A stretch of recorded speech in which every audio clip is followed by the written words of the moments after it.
आज की मीटिंग में सभी उपस्थित सदस्यों का तहे दिल से स्वागत है। लगता है सबको कंफर्टेबली आवाज़ आ रही होगी। और आज का जो टॉपिक था, 9th हाउस में एक से ज़्यादा ग्रहों का होना, साथ ही साथ मैं क्या हूँ कि यात्रा भी इसी दौरान चलती रहेगी। बीच में जितने भी क्वेश्चंस पिछले एपिसोड के हैं वो आप कह सकते हैं, इस एपिसोड के भी कह सकते हैं।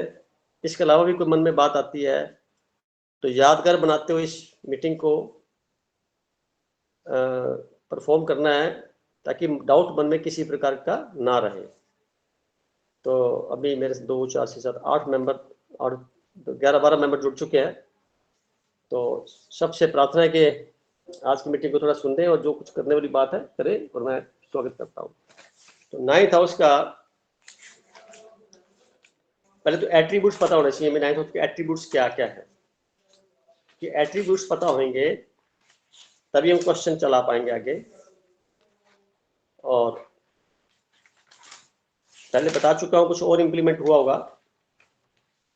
तो आज हम बात करें 9th हाउस की। 9th हाउस को पिता का घर कहते हैं, एक तो भाग्य का घर कहते हैं, धर्म का घर कहते हैं। यानी कि 4 चरण हमने बनाए थे, याद हो तो, धर्म, अर्थ, काम और मोक्ष। तो धर्म के अंदर जो 5 9 और 1 5 9 का जो ट्रायंगल था, तो उसके अंदर जो 9 नंबर है वो भाग्य का है। तो ये यहाँ पे नैसर्गिक तरीके से देखा जाए तो जो भाव 9th आता है उसका मालिक बृहस्पति ग्रह होता है, और उसकी वजह से ये इम्पोर्टेंट हो जाता है। 9th का मतलब होता है कि जो इस जन्म में आप काम कर रहे हैं वो इस भाग्य के आधार पर कर रहे हैं। अगर यहाँ पे शुभ ग्रह बैठे हुए हैं तो आपका भाग्य बड़ा प्रबल है। समय आने पर इसका पता लगता है, महसूस होता है। पंचम हाउस जो होता है वो पिछले जन्म से कुछ हम प्रारब्ध में लेके आते हैं, और नवम भाव में हम उस प्रारब्ध को आगे एग्जीक्यूट करते हैं। वो प्लानिंग में चला जाता है, ये एग्जीक्यूशन में चला जाता है। दूसरी बात, डीएनए जो होता है हमारा, पिता का डीएनए, पिता के पिता का पिता के पिता का, लंबी श्रृंखला में चैन जो पहले पिता पैदा हुए होंगे उससे मैच करता हुआ रहा है। ये हमारे शरीर का हिस्सा है। पितरों का घर भी कहते हैं। यहाँ अगर पाप ग्रह बैठ जाते हैं, जैसे राहु बैठ जाता है या कोई शनि बैठ जाता है या कोई इस प्रकार, तो पितरों का कुछ ना कुछ पेंडेंसी साथ में लेके आता है। चुकता करने के लिए हम कई तरह के प्रावधान करते हैं और उसके हिसाब से हम चलते हैं, ताकि क्या है, ये ना रहे। पर एक फैक्टर में बात नहीं, लंबी बात होती है इसके अंदर, और भी कई मैटर होते हैं। तो हम चाहते हैं कि इसको थोड़ा डिटेल में समझें। और चूंकि मेरे पास अभी कुंडली मैंने बनाई नहीं है, बनाता रहूँगा जैसे जरूरत पड़ेगी। तो एट्रीब्यूट्स में जो विजडम होता है आपका, वो भी 9th हाउस होता है। और ईश्वर जो होता है, ईश्वर जिसको हम परमात्मा मानते हैं, भगवान मानते हैं, देवी देवता मानते हैं, पूजते हैं, ईश्वर का घर, गुरु का घर, सदगुरु का घर, महात्माओं का, परमात्मा का, परमात्मा एक, बाकी महात्मा, धर्मात्मा, विशेष आत्मा, और जो विशिष्टता लिए हुए मन में श्रद्धा का आदर भाव पैदा करे, ऐसे व्यक्तित्व का 9th हाउस भाव होता है। और इस 9th हाउस का भाव होता है ये, और 12th हाउस जो होता है वो उसका घर होता है। जैसे गुरु का 9th हो गया और गुरु द्वारा वो हो गया 12वां घर, क्योंकि 9th से 4th हाउस जो होता है मकान का होता है, तो मकान चला गया 12th हाउस में। हम 9th हाउस की चर्चा कर रहे हैं। तो गुरु, ईश्वर, हमसे बड़ा बुजुर्ग, हमसे जिस पे हम कुछ ज्ञान प्राप्त करें वो, सदगुरु, परमात्मा, ईश्वर, कुछ भी नाम लो, अल्लाह, वाहिगुरु, सारे 9th हाउस से ही देखे जाएंगे। अब इसके अलावा पैरों का तलवा होता है ऊपर वाला हिस्सा, वही 9th हाउस होता है। गुरु, इसको मार्गदर्शक भी बोलते हैं, मेंटोर भी बोलते हैं, वो यहीं से देखते हैं। जितने भी लोग कोचिंग ले रहे हैं, कहीं से भी ले रहे हैं, टीचर से ले रहे हैं, तो वो 9th हाउस को ही प्रेफर किया जाए, वो जो व्यक्तित्व से लिया जा रहा है वो 9th हाउस है। और जितने भी न्याय संबंधी बातें हो रही हैं, न्यायाधीश होते हैं या न्याय को जानने वाले होते हैं, न्याय के प्रति एक सम्मानजनक दृष्टि से निष्पक्षता को लेकर कुछ फैसले करते हैं, तो वो सारे 9th हाउस से ही देखे जाते हैं। दूर की यात्राएं होती हैं, धार्मिक स्थल की यात्रा होती हैं। 5वां हाउस होता है टूरिस्ट का, यानी कि पिकनिक मनाने का, और 9th हाउस होता है धार्मिक स्थानों पर जाने का, यात्राएं, पिलग्रिमेज बोलते हैं ना, यात्राएं करते हैं, उसको टूरिस्ट बोलते हैं। 5th को इसको बोलते हैं पिलग्रिमेज, यानी जो कई तरह के नाम धार्मिक लोग बोलते हैं जाने का।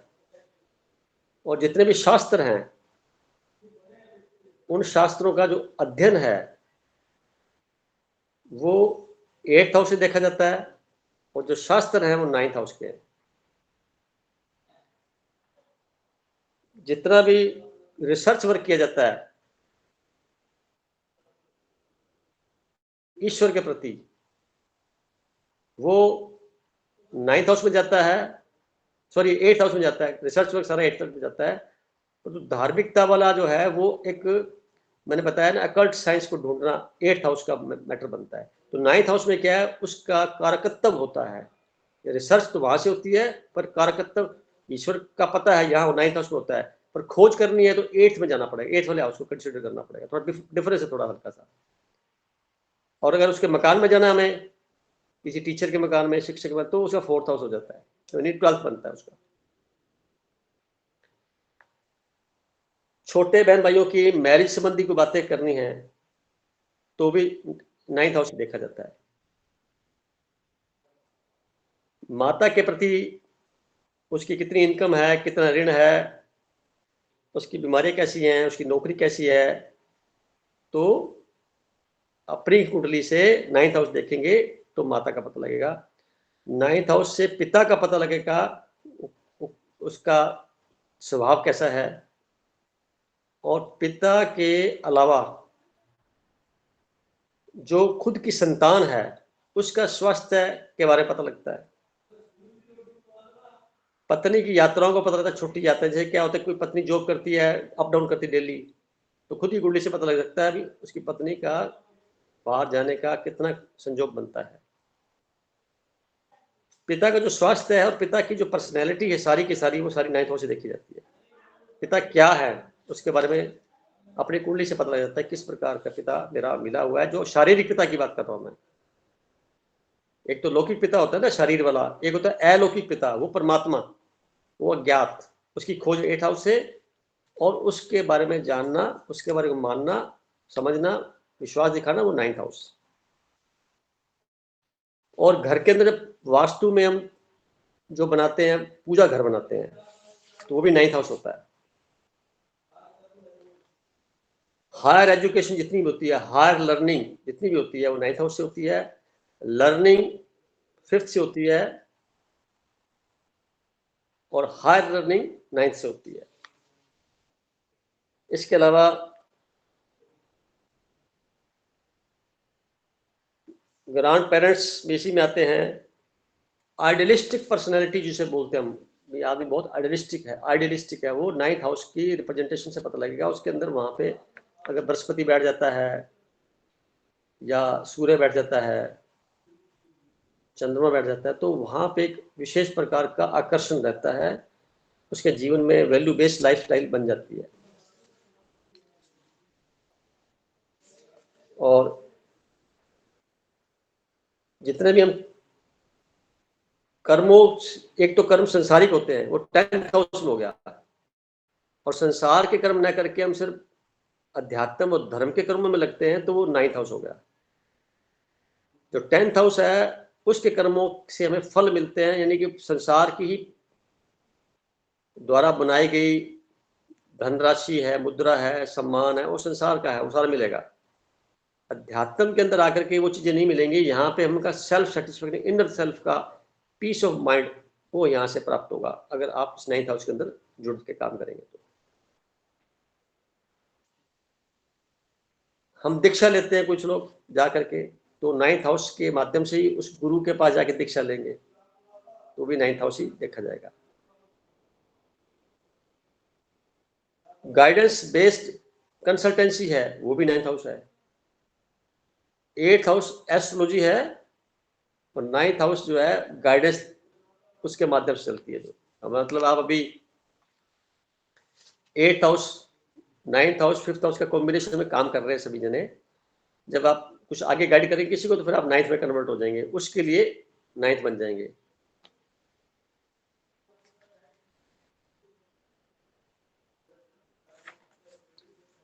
तो इस प्रकार के 9th हाउस का आपने पता लगता है। अब जिनकी कुंडलियों में एक से ज्यादा ग्रह हैं, तो 9th हाउस का जो सिग्निफिकेटर है वो बृहस्पति ग्रह है। अब इसके ऊपर ट्रांजिट में भी देखें या जिस वक्त नेटल चार्ट में पैदा होता है कोई इंसान, उस वक्त के हिसाब से, तो अगर यहाँ पे सूर्य ग्रह हो तो सूर्य बृहस्पति का मित्र होता है, एक ही कैटेगरी में है, तो इसलिए अग्नि तत्व की मात्रा बढ़ जाती है, तो अध्यात्म के अंदर उसका रोल बढ़ जाता है, यानी वो जल्दी से सफलता प्राप्त कर लेता है। इसका मीनिंग ये होता है पिछले जन्म में कुछ ऐसा था जो इस जन्म में बकाया कुछ करने वाला रह गया तो वो करेगा। चंद्रमा आ जाता है तो जल तत्व का रिप्रेजेंटेशन में देता है, तो यहाँ थोड़ा सा इस मामले में कमी रहेगी, क्योंकि वो तो वो कमी इस मामले में रहेगी, प्राप्ति की बात नहीं कर रहा मैं, उसको देख रहा हूँ अगर वो यात्राएं करता है धर्म की तो सफल हो जाएगा। चंद्रमा यात्राओं का कारक होता है तो वो सफल हो जाएगा। सूर्य अथॉरिटी होता है तो उसके पास अथॉरिटी होगी, किसी अच्छे धार्मिक गुरु बनने की, मेंटोर बनने की, शिक्षक बनने की योग्यता हासिल हो जाती है जब सूर्य वहां होता है, बृहस्पति वहां होता है। चंद्र होने से यात्रा बढ़ जाएंगी। अगर वहां बुध हो जाता है तो बुध जिस तरह के ग्रह के साथ में आया हुआ है उसके प्रभाव को बढ़ा देता है। मानो सूर्य के साथ आया तो सरकारी तंत्र से उसको ऐसा काम मिल सकता है फील्ड वर्क का, आने जाने का, जिसमें उसका धर्म के साथ कुछ लिंक लगेगा, लर्निंग के साथ। अगर वहां पे राहु बैठ जाता है तो व्यक्ति धार्मिकता के अंदर एक प्रकार का एप्रोप्रिएट रिजल्ट ना देकर के थोड़ा डिफरेंट करेगा, यानी कि वो जो बनी बनाई लाइनें हैं जिस पर चलना होता है, डिसिप्लिन में रहना होता है, वो न करके कुछ अलग से करेगा वो कार्रवाई, जैसे लगेगा या बिल्कुल डिफरेंट इंसान पैदा हो गया। भी ऐसा तो होता भी नहीं है, पर बड़े बड़े कार्य करने के प्रयास करेगा, बड़ा एनजीओ बनाने का मूड में रहेगा, लोगों को इकट्ठा कर लेगा, वहां पे पॉलिटिकल लाइफ के अंदर गुजार लेगा, उसके अंदर कई लोग करते हैं ऐसी कार्रवाई, तो वो उस प्रकार के रिप्रेजेंटेशन में चला जाएगा। केतु होगा वहां पे तो उसको संसार के कार्यों से समय अनुसार हटा देगा और उसकी सारी एनर्जी अध्यात्म में लगाएगा जिस पर्पज के लिए वो आया है। यानी राहु का जो काम होता है संसार में धकेलना, यानी जन्म ले लिया धरती पर आकर के, राहु ऑपरेट हो गया। केतु का काम होता है उस जीव को जो मंगल और सूर्य के कनेक्शन से बन करके बना है, दोनों के मिलन से, मंगल शरीर है और जो सूर्य है उसकी आत्मा है, दोनों को मिलने से जो चीज बनी वो बना जुपिटर इन बृहस्पति, वो जीव। चंद्रमा जो होता है उसकी भावनाएं होती हैं, सेंटिमेंट्स होते हैं, उसके मन की स्थिति होती है जो डेवलप होता है बाद में, पहले चंद्रमा होता नहीं है, पैदा होते चंद्रमा नहीं होता, क्योंकि चंद्रमा पृथ्वी के चारों चक्कर लगाता है, सूर्य के चारों चक्कर नहीं लगाता, ये बाद में डेवलप होता है। कैसी फीलिंग है उसकी, क्या इमोशंस हैं सारे, जैसे जैसे उसको व्यवहार मिलता है संसार से वैसे वैसे उसका चरित्र का निर्माण बनना शुरू हो जाता है। माता जो है लगभग 80-85% उसके अंदर बोलती है, क्योंकि वो माता के संपर्क में ज्यादा रहता है, तो जो माता की फीलिंग होती है वो फीलिंग उसके अंदर चलिए ट्रांसफर हो जाती है, एक प्रकार का चित्रण चला जाता है। तो वो हम कहते भी हैं कि जो कोई चीज देखते हैं, देखने आंखों के द्वारा देखते हैं, तो देखने से सारा चित्रण चलता है और हमारे को एक सीखने का जल्दी से अवसर मिल जाता है। जो काम बोलने से नहीं होता, देखने से हो जाता है। अब क्या है कि उसके बाद फिर शुक्र ग्रह होता है, वर्ल्डली कंफर्ट्स होते हैं, और जो बुध ग्रह होता है वो लर्निंग होती है, पल पल हम लर्न ही तो कर रहे हैं। शनि ग्रह उसका कर्म होता है, लर्न किया तो कर्म किया। अब परिणाम के तौर पे जब आगे बढ़ते हैं तो हर कदम पर राहु और केतु खड़े होते हैं हर व्यक्ति के जीवन में। राहु उसको संसार की जितनी भी प्लस माइनस चीजें उसमें धकेलना पसंद करेगा, वहां खिंचाव रहेगा ज्यादा, जिसको बोलते हैं माया। बोलते हैं माया, तो माया मतलब राहु, जो वर्तमान युग में पूरे विश्व में छाई हुई है। इसमें तीन चीजें समाई हुई हैं। पहली चीज है अहंकार, बोल सकते हैं आप। तो अहंकार अग्नि तत्व का होता है। फिर आ जाता है उसके बाद लोभ आ जाता है, ये पृथ्वी तत्व का रिप्रेजेंटेशन है। और तीसरा फिर आ जाता है लोभ और अहंकार, और तीसरा काम, यानी मार्केटिंग। सारी वासनाएं इसी में आ जाती हैं। अब तीन फैक्टर जो जीवन में संभलने के बाद से लेकर के बुढ़ापे के अंतिम क्षण तक चलते रहते हैं। किसी की परसेंटेज, किसी में 5% है, किसी की 10 है, किसी की 2 है, किसी की 1 है सब में। इस प्रोग्रामिंग के अंदर जो सज्जन पुरुष, समाज, देश वगैरह जो भी कानून उसकी मदद कर देता है, यानी अहंकार को पुष्ट करने की मदद कर दिया, किसी ने काम को पुष्ट करने की मदद कर दी, किसी ने उसके लोभ को आगे और बढ़ाने में मदद कर दी, तो उस व्यक्ति विशेष या उस संस्था विशेष या उस गवर्नमेंट विशेष या उस व्यक्ति के प्रति उसके अंदर मोह पैदा हो जाएगा। तो मोह टेम्परेरी नहीं है, मोह टेम्परेरी है। तीन चीजें फिक्स है चक्कर के अंदर। तो मोह आ जाएगा, और अगर मान लो वो वहीं से कोई बाधा पैदा हो गई तो उस पर क्रोध आ जाएगा। तो मोह और क्रोध टेम्परेरी है, लोभ, अहंकार और काम ये परमानेंट है, हर किसी के पास है। कोई कहता नहीं है तो मैं उसको बोलता दुनिया के सब झूठा इंसान है। परसेंटेज कम ज्यादा हो सकती है। अब नई प्रोग्रामिंग हमें करनी है। ये राहु के सारे लक्षण है। अब केतु क्या करता है, इन सब चीजों से उसको निवृत्ति दे देता है, इसके परिणाम दिखा देता है। ये परिणाम अपने घर में है, आसपास है, मोहल्ले में, सब जगह पे हम देखते हैं। तो परिणाम के तौर पे वो दिखाता है उस जीव को भी, देख ये परिणाम इसके मिलते हैं। और आप आए कहां से थे, आप उस घर को याद करिए जिस घर से आप आए थे, धरती पर आपको भेजा गया था, वो करके वापस अपने बैक टू पेविलियन पहुंचना है। ये याद बार बार अंतःकरण के माध्यम से हर व्यक्ति को केतु एक स्पिरिचुअल गाइड, स्पिरिट गाइड के तौर पे मदद करता रहता है, जिसको बोलते हैं अंदर से मेरी बात ये आ रही है। तो इसलिए आ रही है क्योंकि वो आपकी डेस्टिनी के अनुसार आ रही है, और आप डेस्टिनी को छोड़ के लालचवश, लोभवश या कामवश या अहंकारवश उस कार्य में लग गए जिस कार्य के लिए आप आए नहीं थे यहाँ पे। तो आपकी जो एनर्जी है उधर बह रही है, इसको वापस बैक गियर की तरफ जहां से जाना वहां लगा करके हर एक काम करिए।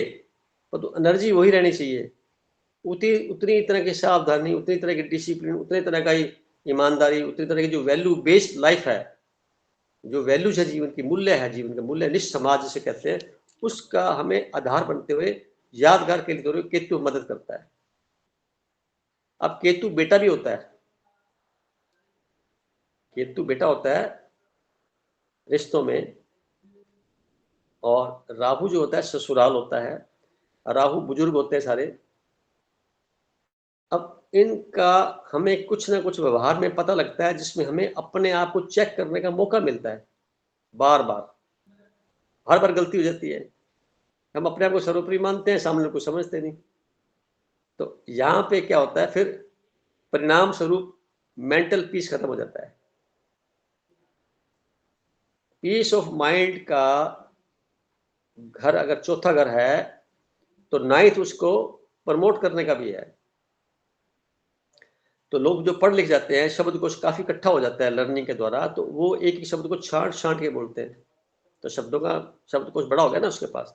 संसार के शब्द, अध्यात्म में तो कोई शब्द है ही नहीं, परमात्मा की भाषा तो मौन है, दिव्य संगीत है। आप संगीत में बह करके उसको महसूस कर सकते हैं। आप शांति से बैठ करके श्वास जो कि लिंकिंग प्रोसेस है उसे आप अपने आप को महसूस कर सकते हैं, कौन ऑब्जर्व कर रहा है। यानी धरती पर क्यों आए, ये पता करने के लिए हमें अपने आप से तो बात करनी पड़ेगी, अपने आप को तो परखना पड़ेगा।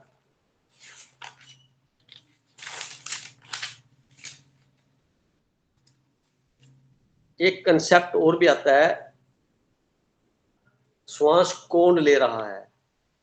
अब मैं सभी से पूछूं कि श्वास कौन ले रहा है तो ऑब्जर्व करिए, श्वास ले कौन रहा है। बड़ा मुश्किल काम खड़ा हो गया ना, ये तो क्वेश्चन बड़ा टिपिकल हो गया। कभी ऑब्जर्व किया आज तक कि श्वास इस शरीर में ले कौन रहा है और भेज कौन रहा है, कहाँ से आ रहा है, इसका सोर्स क्या है, और अंदर जाके वो कर क्या रहा है। बड़ा आध्यात्मिक क्वेश्चन है, इसका जवाब संसार के शब्दों से नहीं मिलेगा। सारे शब्द छोटे हैं, जितने भी बात की जाएगी सारे शब्द छोटे हैं। अगर आप जानते हैं तो मैं सीखने को तैयार हूं। बताइए कि श्वास कौन ले रहा है। मेरे पास ही जवाब नहीं है, और जिससे पूछोगे तो कोई शरीर बोलेगा, कोई आत्मा बोलेगा, कोई कुछ बोलेगा, यानी वो एप्रोप्रिएट जवाब नहीं दे पाए, क्योंकि शब्द बना ही नहीं है। महसूस सारे कर रहे हैं, है ना वंडरफुल बात। श्वास किसी से पूछोगे तो क्या श्वास तो मैं ले रहा हूँ, यहाँ भी भ्रांति हुई थी। जो आप ले रहे हैं, जब मैं पूछता हूँ किसी के तो मैं ले रहा हूँ, तो सोते वक्त कौन ले रहा होता है प्रश्न खड़ा हो गया। तो सोते वक्त कौन ले रहा है श्वास, इसका मतलब आप नहीं ले रहे। और अगर आप ले रहे हैं, अगर भूल गए लेना, जैसे कोई कॉपी पेंसिल कोई मोबाइल भूल जाता है, अगर आप लेना भूल गए तो खत्म खेल। तो आप अपनी जिम्मेदारी इसलिए ले रहे हैं क्योंकि आपको पता नहीं है, अनकॉन्शियसली बोल रहे हैं। हर काम पे ठप्पा खुद का लगा लेते हैं, ये काम मैंने किया। तो एक आदत पुरानी चली आ रही, कई वर्षों से, कई जन्मों से चली आ रही है। हर वो काम जिसमें तारीफ मिलती हो मैंने किया, और हर वो काम जिसमें गड़बड़ होती हो क्या, ये मेरा नहीं किया हुआ, किसी और का किया हुआ है, उसने किया है। फॉल्ट फाइंडर्स की तरह। अब फॉल्ट फाइंडर्स जो बनना होता है ना, फॉल्ट ढूंढना, ये भी 8th हाउस है। क्रिटिसाइज करना भी 8th हाउस है। किसी को नीचा दिखाना भी 8th हाउस है। कितने नेगेटिव फैक्टर हैं। तो क्या हम इसलिए बने, अगर पूछा जाए खुद से कि क्या मेरा काम है। आपने शादी की, अपने परिवार को बढ़ाया। जब शादी की गई थी तो उस वक्त ये कभी ख्याल नहीं आया था, जो शादी होने के 2 बेटे बच्चे 3 पैदा होने के बाद में जब सोचते हैं, वो ख्याल तो आया ही नहीं था। ये तो कहाँ से आ गया मामला, सारा कुछ चेंज ही हो गया, मैं सोचा भी नहीं था ऐसा होगा। होता है सबके साथ। जब समझ में आती है 36-37 साल के आसपास पहुंचता है आदमी, तब ख्याल आता है यार गड़बड़ बहुत होगी, यही काम करना था तो शादी करने की जरूरत क्या थी अब फंस चुका होता है वो, उसकी एनर्जी काफी बह चुकी होती है। विरले जाग पड़ते हैं कि यार चलो मुझे इस एनर्जी को ऊपर उठा लेते हैं, जो हो गया, जो खत्म हो गया। खैर, तो इस फील्ड में आते हैं। कब आएंगे, जब उनकी कुंडलियों में वैसे योग होंगे, नहीं तो नहीं आ पाएंगे। कई जन्म लगेंगे, कई जन्म इच्छाएं पूर्ति करने में। और इच्छा पूर्ति होने के बाद जब इच्छा कोई रह नहीं जाएगी, तब इस धरती को पवित्रता के अनुसार, जैसे पवित्र आए थे वैसे का वैसा बन के जाने के अलावा कोई और सोर्स नहीं है, कोई सिफारिश नहीं है, कोई आशीर्वाद काम नहीं करता। खुद को ही इतना प्रबल बनाना पड़ेगा कि जिस अवस्था में हम आए थे, खाली आए थे, बिना किसी लिखावट के, तो खाली ही वापस जाना है। जो कि त्यों धरदीनी चदरिया, ये कबीर जी का दोहा है। उसका मीनिंग भी यही है, जैसे आया था वैसे चला गया। ओशो कहते हैं मैं विजिटर हूं, आया था चला गया। ये उनकी खुद की ओरिजिनलिटी फीलिंग्स है। उनके शब्दों के माध्यम से समझ में ये आता है कि महापुरुष कितने भी आए हैं, गुरु नानक जी सबके मार्गदर्शक बनते हैं। क्या उन्होंने कहा, एक ओंकार।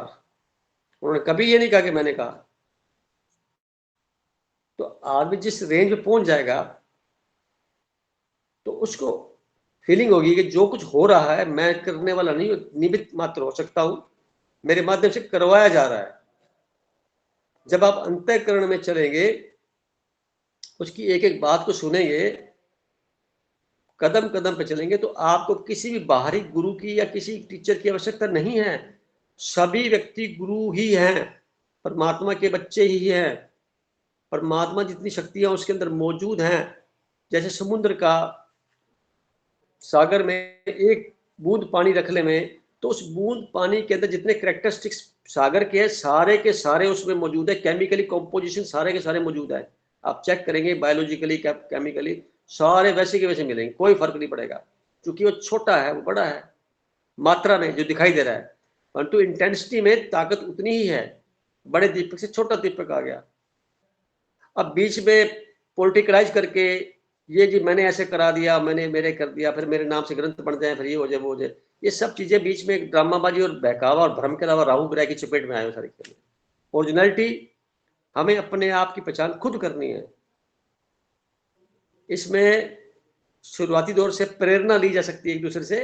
वो संजय ने भी ऐसा किया, मैं भी कर सकता हूं, यहां तक तो सीमित है। परंतु किसी के माध्यम से हमारा कल्याण होगा जीवन में, ये सबसे बड़ी भूल है जीवन की।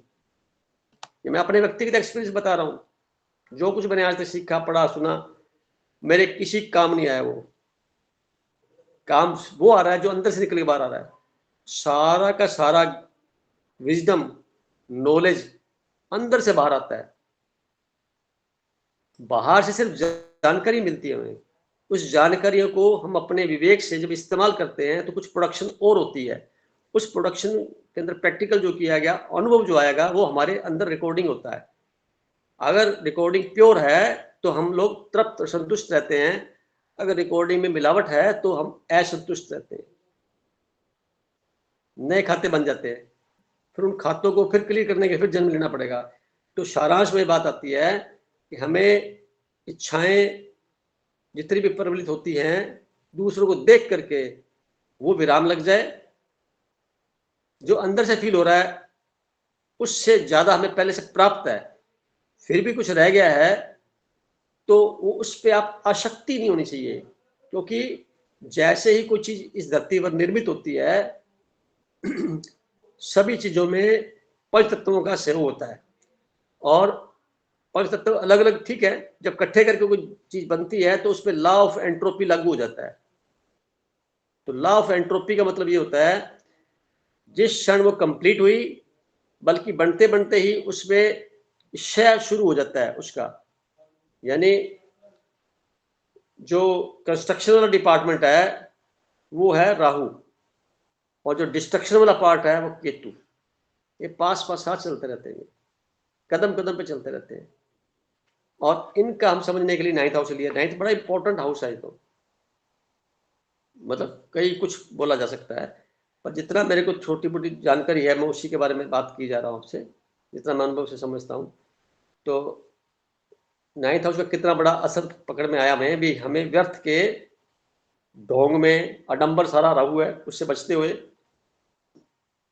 जितना हो सके मौन में रहने से हम अपने आप को समझ सकते हैं। तो अपने को खुद को लग जाएगा मेरे श्वास कहाँ से आ रहे हैं। क्योंकि ये खोज अलग इंडिविजुअल की खोज है। ये कोई फार्मूला, कोई डेफिनेशन नहीं है, कोई प्रयोगशाला में प्रयोग करने की चीज नहीं है। खुद को ही इसमें अपने आप को डालेंगे तो सारी प्रश्नों के जवाब मिल जाएंगे। जब मिल जाएंगे आप एक्सप्लेन नहीं कर पाएंगे। जैसे मैं किसी से पूछूं दिव्य संगीत सुनाई दे रहा है तो काफी लोग बोलेंगे हाँ सुनाई दे रहा है। मैं पूछूं कैसे सुनाई दे रहा है, तो एक जना भी काबिल नहीं है कि अपनी वाणी को वैसे का वैसा उतार के शब्दों का इस्तेमाल बता सके, क्योंकि मैं ही नहीं बता पा रहा। मैं कुछ और सोचता हूँ, मैं सोचता हूँ भी वहां से ऐसा होगा, फिर पर वो मैं बोलूंगा तो मैच नहीं करेगा, उसके कुछ और होगा। मैं उसके इर्द गिर्द बात करता रहूंगा। जो मैं महसूस कर रहा हूँ आप दूसरा महसूस नहीं कर सकता, कोई और करेगा वो चीज। वैसे का वैसे महसूस नहीं कर पाएगा, वो कुछ और तरीके का करेगा। क्योंकि परमात्मा ने सबको अलग अलग अलग अलग बनाया हुआ है। किसी कोई कॉपी भी नहीं कर सकता। मिमिक्री कर सकता है, कॉपी नहीं कर सकता, क्लोन नहीं बना सकता।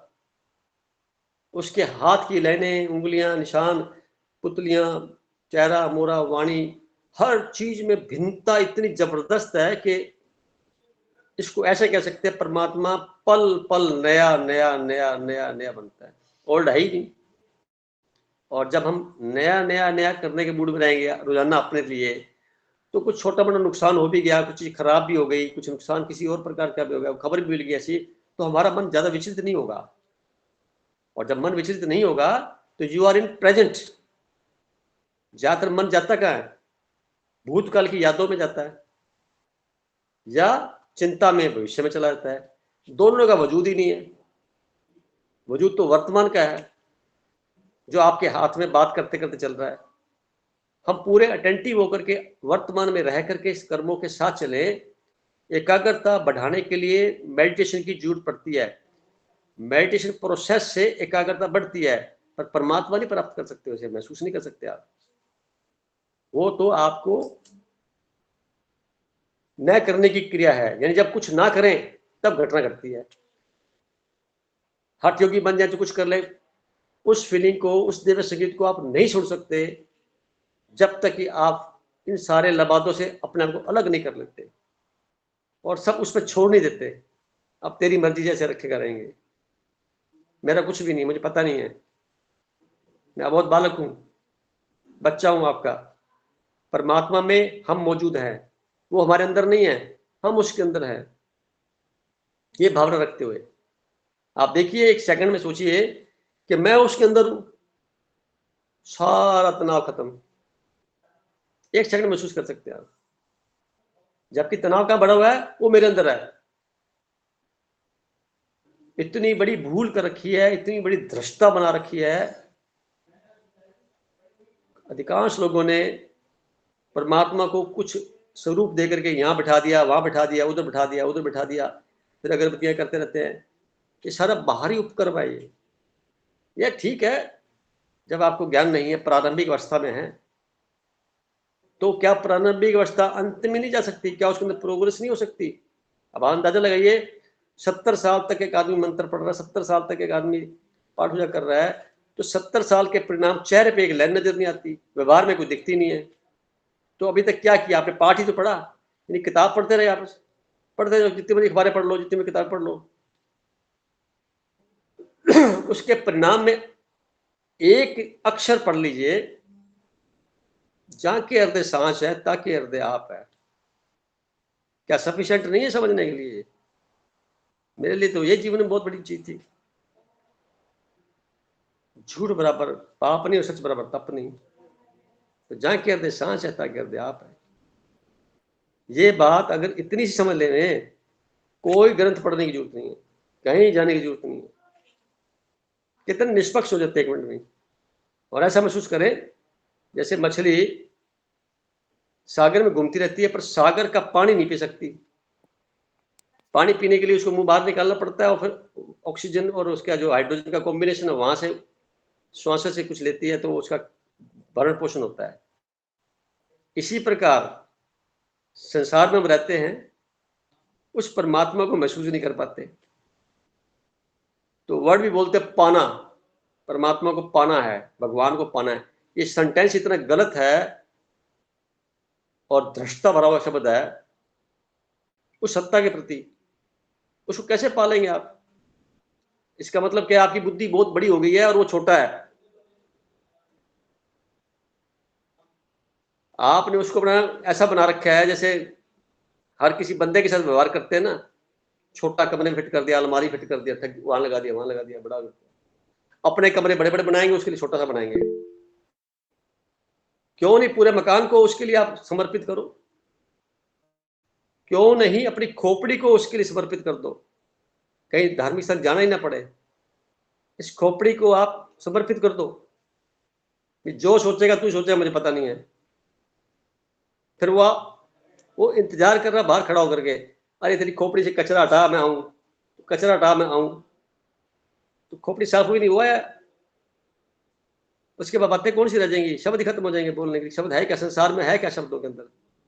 सारी माया छुपी हुई है, सारा जाल, सारा झूठ का प्रसारा है, झूठ का फैलाव है। शब्दों में है क्या? सच्चाई है किसी दिखती है सच्चाई? आप थोड़ा गौर से देखेंगे ना तो मजा आएगा जिंदगी का। हम ऐसे ही जिंदगी जी के चले गए, इतना समय बीत गया। मैटर सीरियस होता जा रहा है। मैं थोड़ा दूसरे टॉपिक पे आता हूँ, और 37 मिनट बीत चुके हैं। गरिमा का क्वेश्चन है एक। बोलिए। गरिमा ने एक क्वेश्चन लिखा है चैट बॉक्स में, 9th house Lord Jupiter in 5th house, इसका आंसर चाहिए उसको। क्या क्या दोबारा बोले, आवाज नहीं आ रही। 9th house Lord Jupiter in 5th house. हाँ, 5th हाउस का जो सिग्निफिकेटर है वो भी जुपिटर है, और 9th हाउस का सिग्निफिकेटर है वो भी जुपिटर है। जुपिटर मतलब गुरुत्वाकर्षण की शक्ति, यानी जीव, यानी विजडम, यानी आध्यात्मिकता को डिनोट करने के लिए जो सुपरलेटिव डिग्री, ग्रहों को सलाहकार, मंत्री परिषद में मंत्री का दर्जा, यानी उसके सलाह के बिना कोई काम ना होना। जब ये 5th में बैठ जाएगा तो 5th हाउस होता है ब्लेसिंग का, प्रॉब्लम को सॉल्यूशन देने वाला, हीलिंग करने वाले का। एक प्रकार से जितने भी आशीर्वाद दिए जाते हैं और आशीर्वाद फलीभूत हो जाए, तो 9th और 5th का कॉम्बिनेशन होना चाहिए। हो जाएंगे, जो बोलोगे हो जाएंगे। सलाह दोगे, सलाह काम करेगी। अच्छा सलाहकार होना भी 5th हाउस है। नए नए स्टार्टअप करने वाला, नई नई डेवलपमेंट करने वाला, मतलब चेहरे पे मुस्कुराहट रखने वाला हमेशा ही। क्योंकि नया काम कुछ करोगे ना, वहां उदासी नहीं आएगी।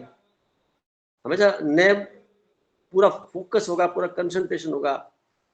एग्जाम्पल के तौर पे अगर आप नए तरीके की चाय बनाने बैठे घर पे, कोई रेसिपी यूज कर रहे हैं, उसको कितने अट्रैक्टिव हो जाते हैं, कितना ज्यादा फोकस होता है उस काम पे। या नई नई साइकिल सीखते हैं तो कितना फोकस साइकिल पे होता है, मेरा वो हैंडल पकड़ना है, ब्रेक लगानी है, पेडल लगाना है। ये जो वर्तमान में आप ध्यान चला जाता है, तो वो ध्यान है, उसी को ध्यान का प्रोसेस बोलते हैं। जब सीख लेता है फिर गप्पे मारता चलाता है, वो ध्यान भटक गया उसका, और वो फिर राहु की चपेट में चला गया।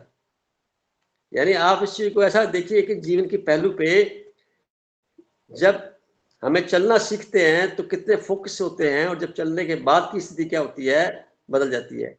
तो अब कोई नई चीज सीखते हैं तो उसके अंदर अटेंशन पूरा होता है। तो वर्तमान, तो 5th हाउस जो होता है हायर लर्निंग का होता है, और जो 11th हाउस होता है वो उससे हायर के अंदर भी आगे बहुत सुपर डिग्री में भी जो रिसर्च हो रही है, जो एजुकेशन हो रही है, लर्निंग हो रही है, या ऐसा कुछ जो कि अभी जिसको बोलते हैं नॉन प्रॉफिटेबल बिजनेस, अब इसको एनजीओ बोल देंगे। तो ऐसे कार्य जिससे हमें इनकम का हमारी तरफ दिमाग में ना हो कि हमें पैसे कमाने हैं, ऐसा दिमाग में विचार ना हो, या इसके प्रति हम समर्पित होकर काम ना करें। हम समर्पित होकर अंतःकरण में चल करके कोई अपनी स्वतः अपने लिए भी, मैं इसमें खुश महसूस करता हूँ। जैसे मैं आपसे बात करूँ, मैं बड़ा खुशी महसूस कर रहा हूँ, मैं कोई एहसान नहीं कर रहा किसी पे। ऐसे भाव के साथ जब हम काम करेंगे, वो 9th भाव होगा, 9th होगा, और 9th के साथ पंचम कनेक्शन हो जाएगा, तो सीखना और सिखाना इकट्ठे हो गए। बात समझ में आ गई तारिया जी? यानी कि लर्निंग प्रोसेस और उसके बाद जो है उसके इम्प्लीमेंटेशन करना, ये दोनों 5th और 9th हाउस है। दोनों ही अगर जितने भी धनवान लोग बने हैं ना धरती पर, चाहे वो नॉलेज से बने हैं, चाहे पैसे से बने हैं, चाहे बहुत शोर्ट लिए उन्होंने, 5th हाउस के स्ट्रॉन्ग होने से और 9th हाउस के स्ट्रॉन्ग होने से बने हैं। ऐसे बन ही नहीं सकते। आप कितने महात्मा कुंडली चेक कर लीजिए, सारे संतों कुंडली चेक कर लीजिए।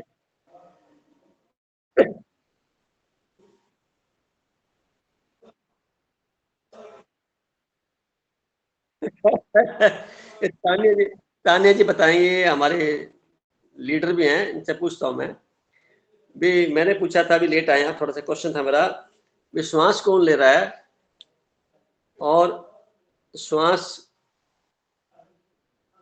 ले रहे हैं, जो ले रहा है वो कौन है, और श्वास भेज कौन रहा है, और धरती पर क्यों आए हैं, और कब तक जिंदा रहने का इरादा है, और कोई पर्पज है जीवन का जो हम करने आए हैं। तो एक कॉमन मैन के लिए आपके क्या जवाब होंगे, बोलिए। और तो मेरी परीक्षा होगी। नहीं, आप सक्षम हैं और आपका फिफ्थ हाउस अच्छा है, नाइन्थ अच्छा है, आप जो बोलेंगे सबके काम आएगा और इसमें आपको मजा भी आएगा। ब्रीदिंग की अगर बात है तो ये तो हमारा बॉडी सिस्टम ही है। अगर हम उसमें पढ़ते हैं, हमारे मतलब 5 टाइप्स के कोशास होते हैं।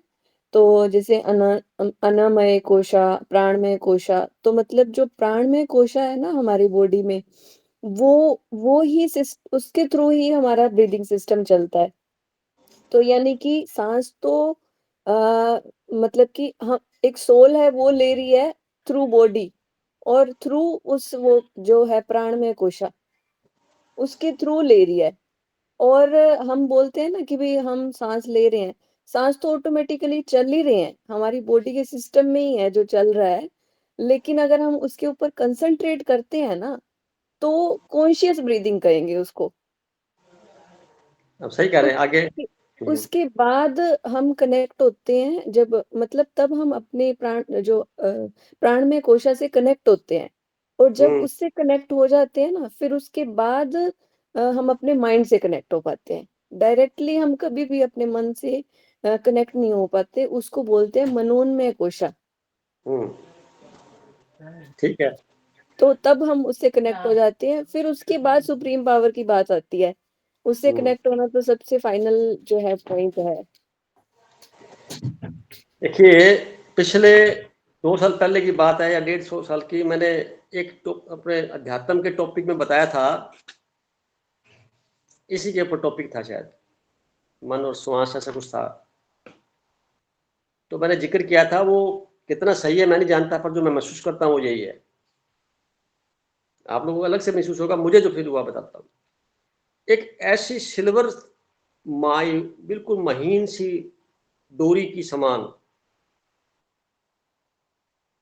मैं इन आंखों में न देख करके ध्यान अवस्था में फील करें। करने बैठेंगे तो कुछ नहीं होगा, अपने आप फील होगा।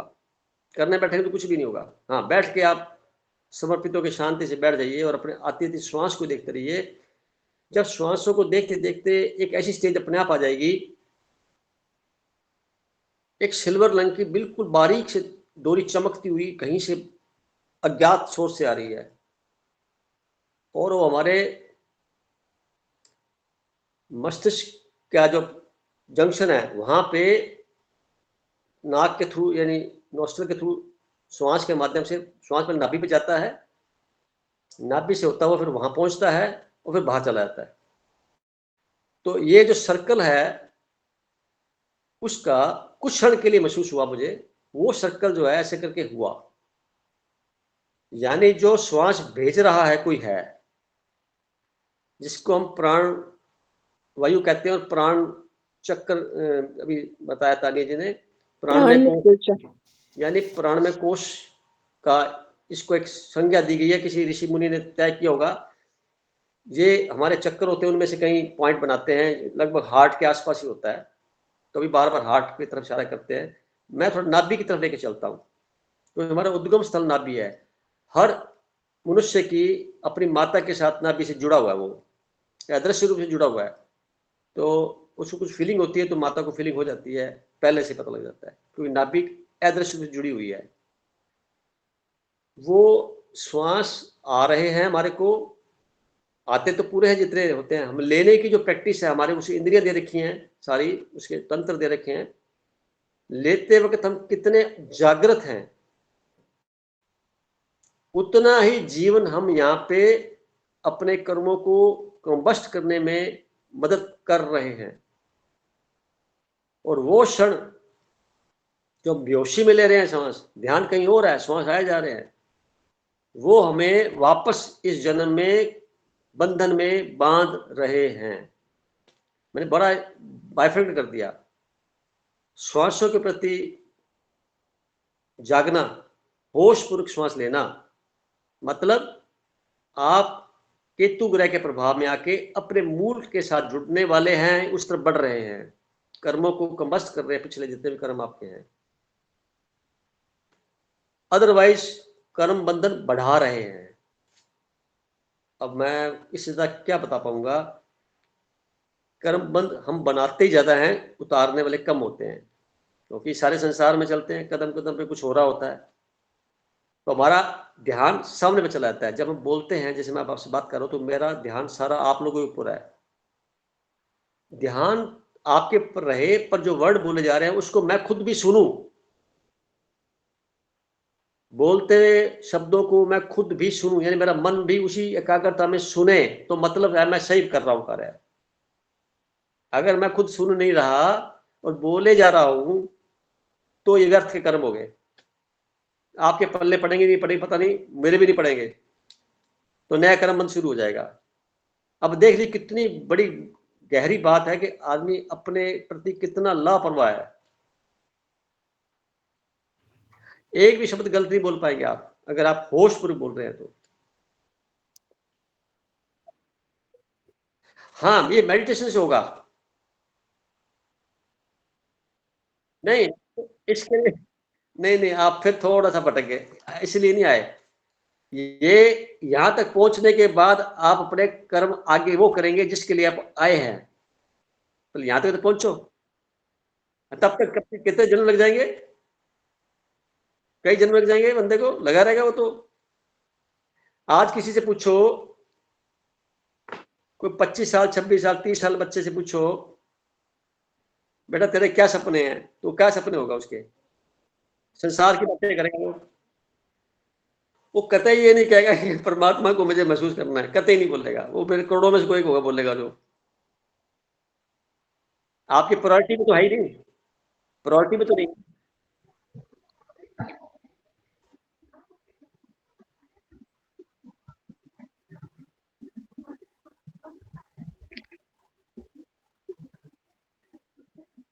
मैंने ऐसा नहीं कहा, देखिए क्या होता है, हमारी एक मजबूरी हो गई है, अभी संसार में है ना, तो सबसे पहले पढ़ाई करके संसार की पढ़ाई कर रहे हैं। संसार की पढ़ाई करके और संसारी हम अपने जीविका तैयार करके संसार के कार्यकलापों में इन्वॉल्व होकर के अपने आप को झोंकना है। तो झोंकिए, होशपूर्वक झोंकिए, साइमल्टेनियसली ध्यान भी करते रहिए, कैरियर भी बनाइए, यानी दोनों हाथ ऐसे रखिए, एक में चाहिए हमारे को अध्यात्म, एक में संसार चाहिए, तो बैलेंस बना के चलेंगे, तो आप नई चीजों से बच जाएंगे जो गलत होने वाली हैं। और जब आप संसार को भोगना चाहेंगे तो बड़े मजा आएगा, बहुत ज्यादा मजा आएगा, दुख तकलीफ नहीं मिलेगी आपको, जो अक्सर लोगों के पास है। किसी से पूछ लो आप, बहुत चंद बिरले लोग होंगे कि मैं बहुत शानदार हूँ, बहुत मैं ठीक हूँ, मैं गुजारे लायक हूँ, फलाना, ऐसी अजीब बुगरी बातें करेंगे जैसे पता नहीं कहाँ से इसके ऊपर सजा मिल गई, इसको कोई धरती पर आया सजा लेके आया क्या? इंजॉय करना है।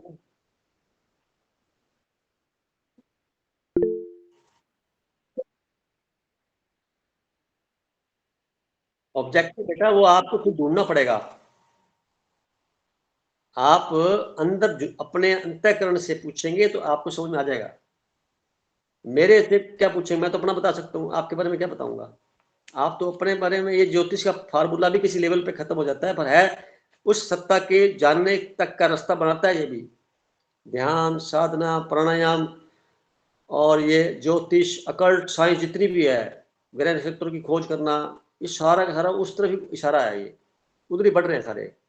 कितने परसेंट बढ़ रहे हैं, कितनी योग्यता है, ये खुद के ऊपर ही बात बनती है कि मैं कितना आगे बढ़ गया। तानिया ने क्वेश्चन बड़ा इंपॉर्टेंट किया, पांचवा हाउस बड़ा इंपॉर्टेंट होता है, नाइन्थ, यानी पांचवें हाउस वाले बंदे के पास जैसा स्ट्रॉन्ग होता है, उसे कोई सलाह मर्जी ले लीजिए, सारी सलाह काम करेगी आपके लिए, पर वो सलाह उसके काम नहीं आएगी। ये क्वेश्चन गरिमा का ही था। वो सलाह उसके खुद के काम नहीं आएगी। यानी आपने किसी को हील किया, तो आपने तो कर दिया, अपनी शक्ति को डिस्ट्रीब्यूट कर दिया, पर वो शक्ति का इस्तेमाल अपने लिए नहीं कर पाएंगे, आपको फिर किसी और की मदद लेनी पड़ेगी, या आपको जरूरत ही नहीं है मदद लेने की, क्योंकि आप सक्षम है इस तरह के।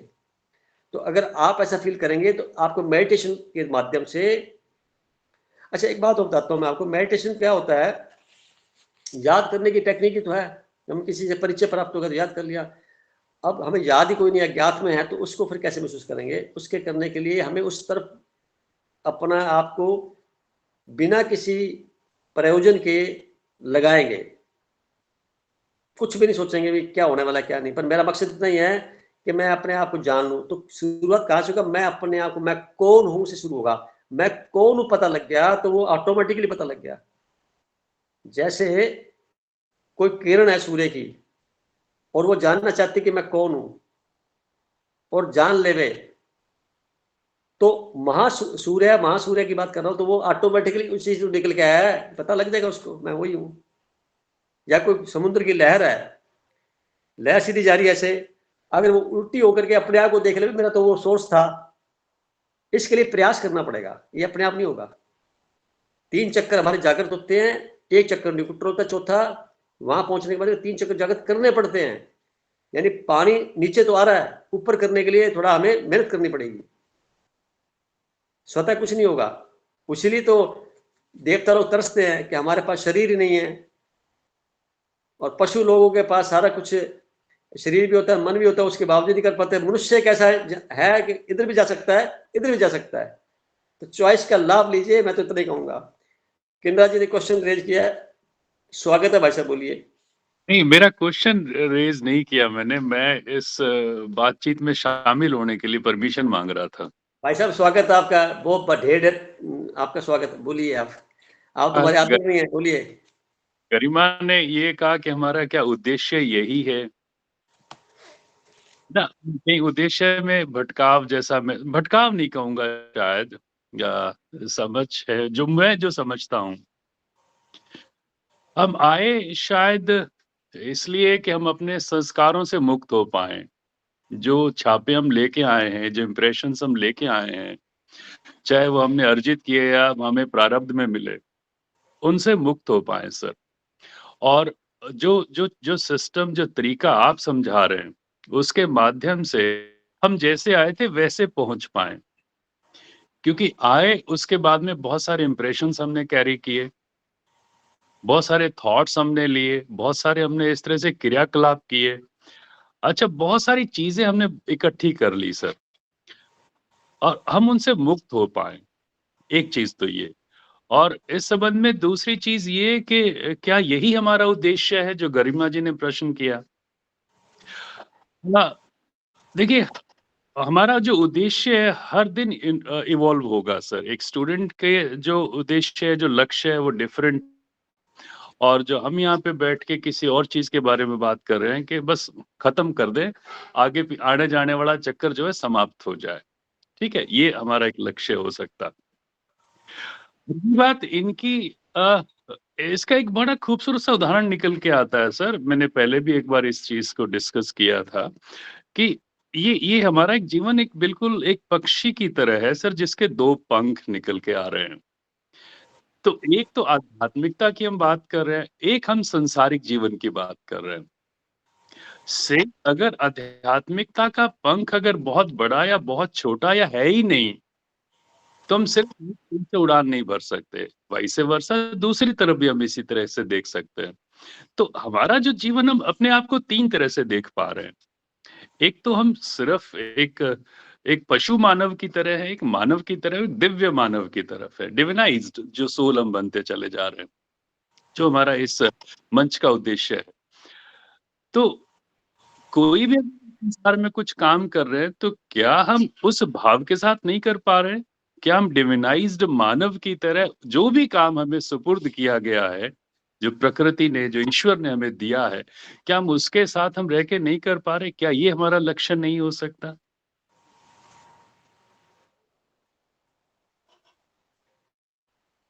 किंद्रा मेरा जी ठीक है।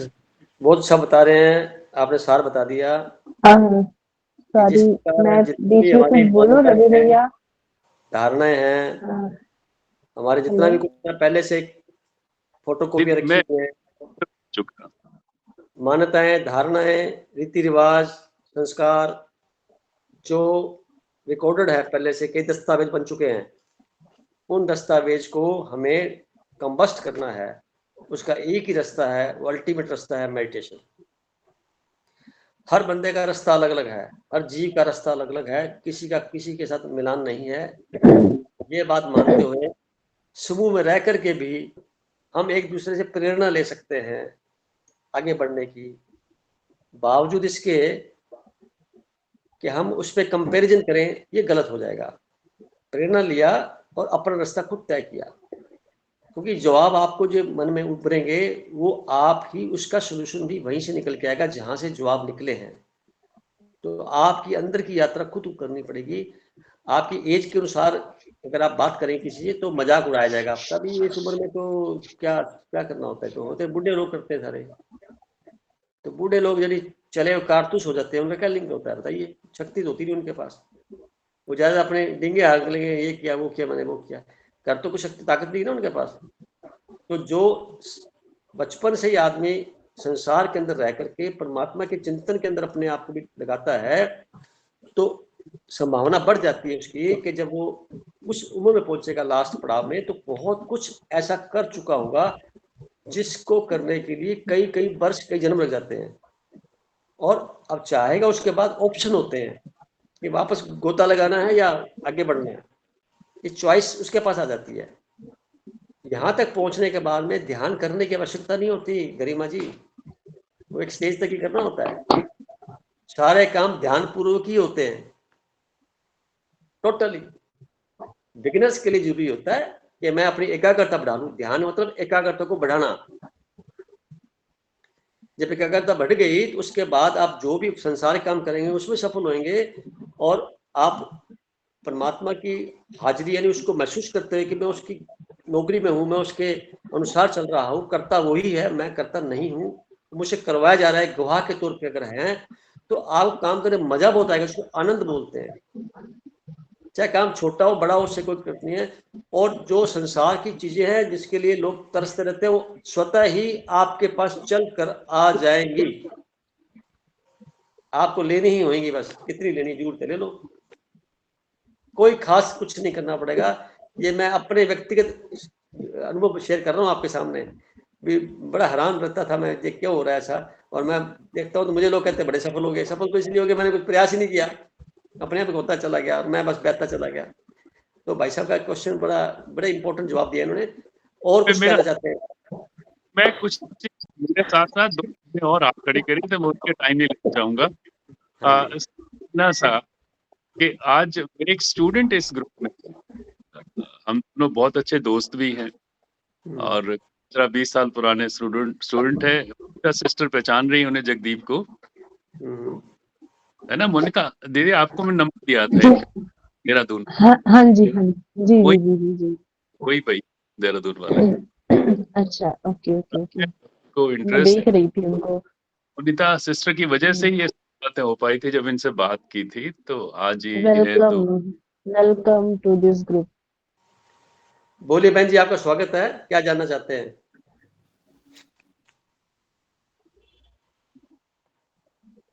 नहीं सर, मैं ये कह रही थी कि जैसे रवि भैया ने कहा ना कि आने जाने का क्रम हमारा बंद हो जाए, तो वो मैं कह रही थी कि आने जाने का क्रम बंद क्यों होना चाहिए?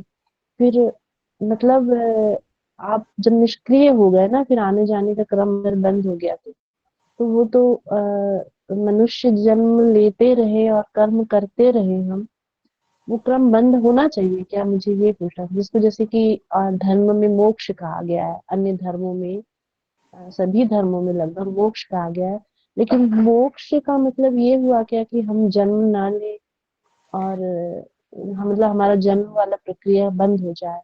वो नहीं होना चाहिए आई थिंक। इसका जवाब तानिया जी देंगे बड़े अच्छे तरीके से। बताइए तानिया जी।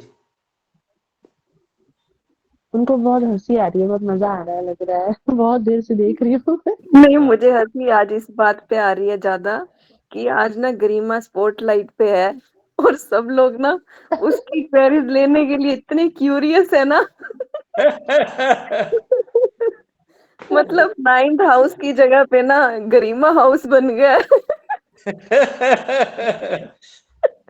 कोई बात नहीं, आप बोलिए। इसलिए मुझे सोच सोच के हंसी आ रही है। मतलब हर नहीं कोई बट उस आज क्वेश्चन जो का आंसर।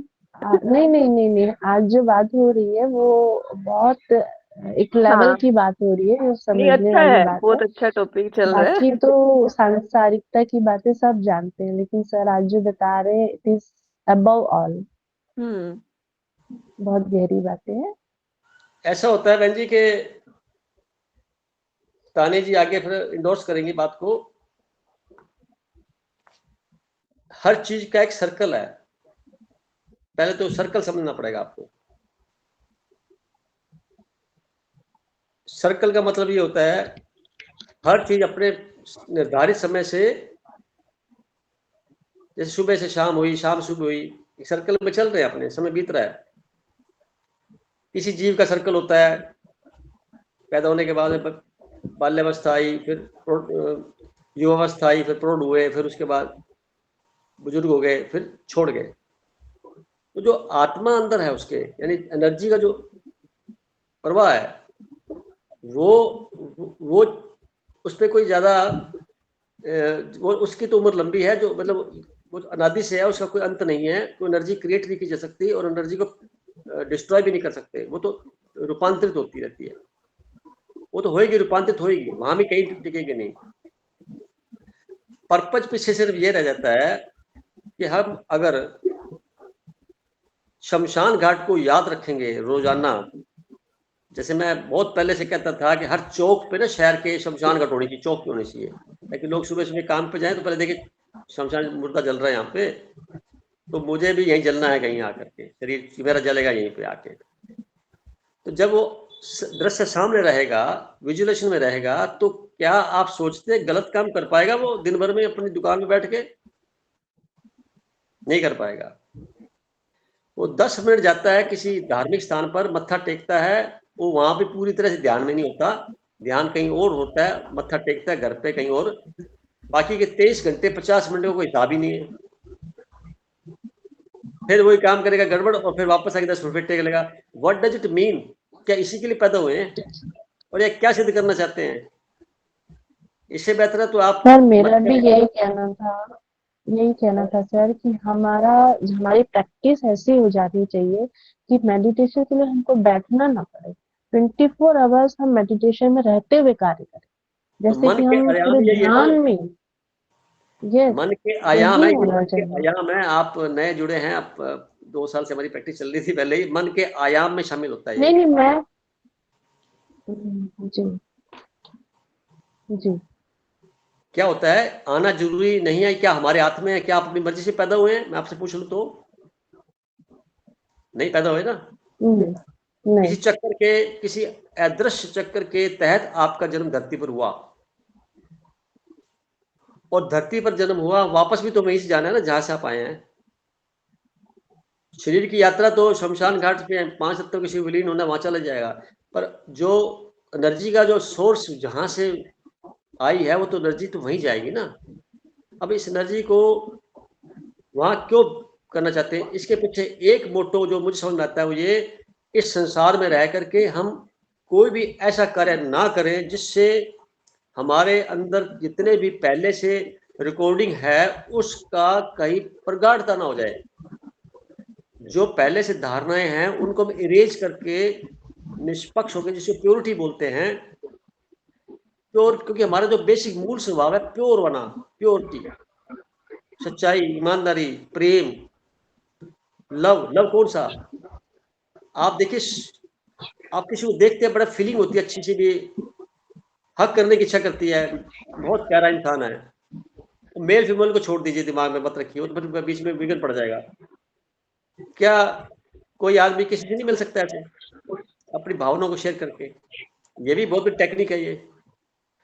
इसी प्रकार आनंद की अनुभूति वो आप खुद ले सकते हैं, दे नहीं सकते, क्योंकि उसका कोई विलोम शब्द नहीं है।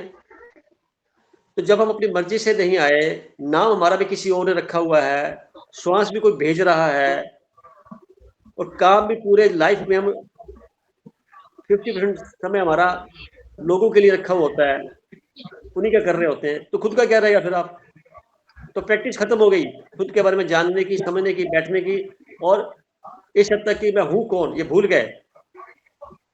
कोई विरले करोड़ों में से एक इंसान होते बहन जी, जो आप मेरे साथ बैठ के सब बात कर रहे हैं। आप करोड़ों में से कोई इस वक्त तो टीवी देख रहा होगा, कोई मैच देख रहा होगा, बिल्कुल सही, खाना बना रहा बिल्कुल होगा। सही सर, बिल्कुल तो सही। आप कितने भाग्यशाली मानते अपने आप को भी, मैं इस लायक हूं कि मैं संसार को छोड़ करके अपने बारे में जान लूं, अपने बारे में। बहुत ज्यादा।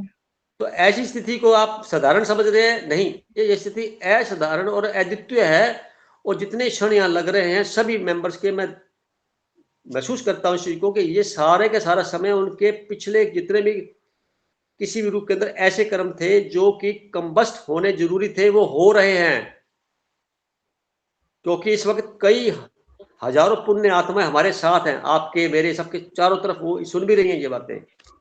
जिनके पास शरीर नहीं है ना, वो भी सुन रही हैं बातें, ये उनको बड़ी फीलिंग अच्छी हो रही है। वहां से भी बहुत कुछ मिलने वाला है।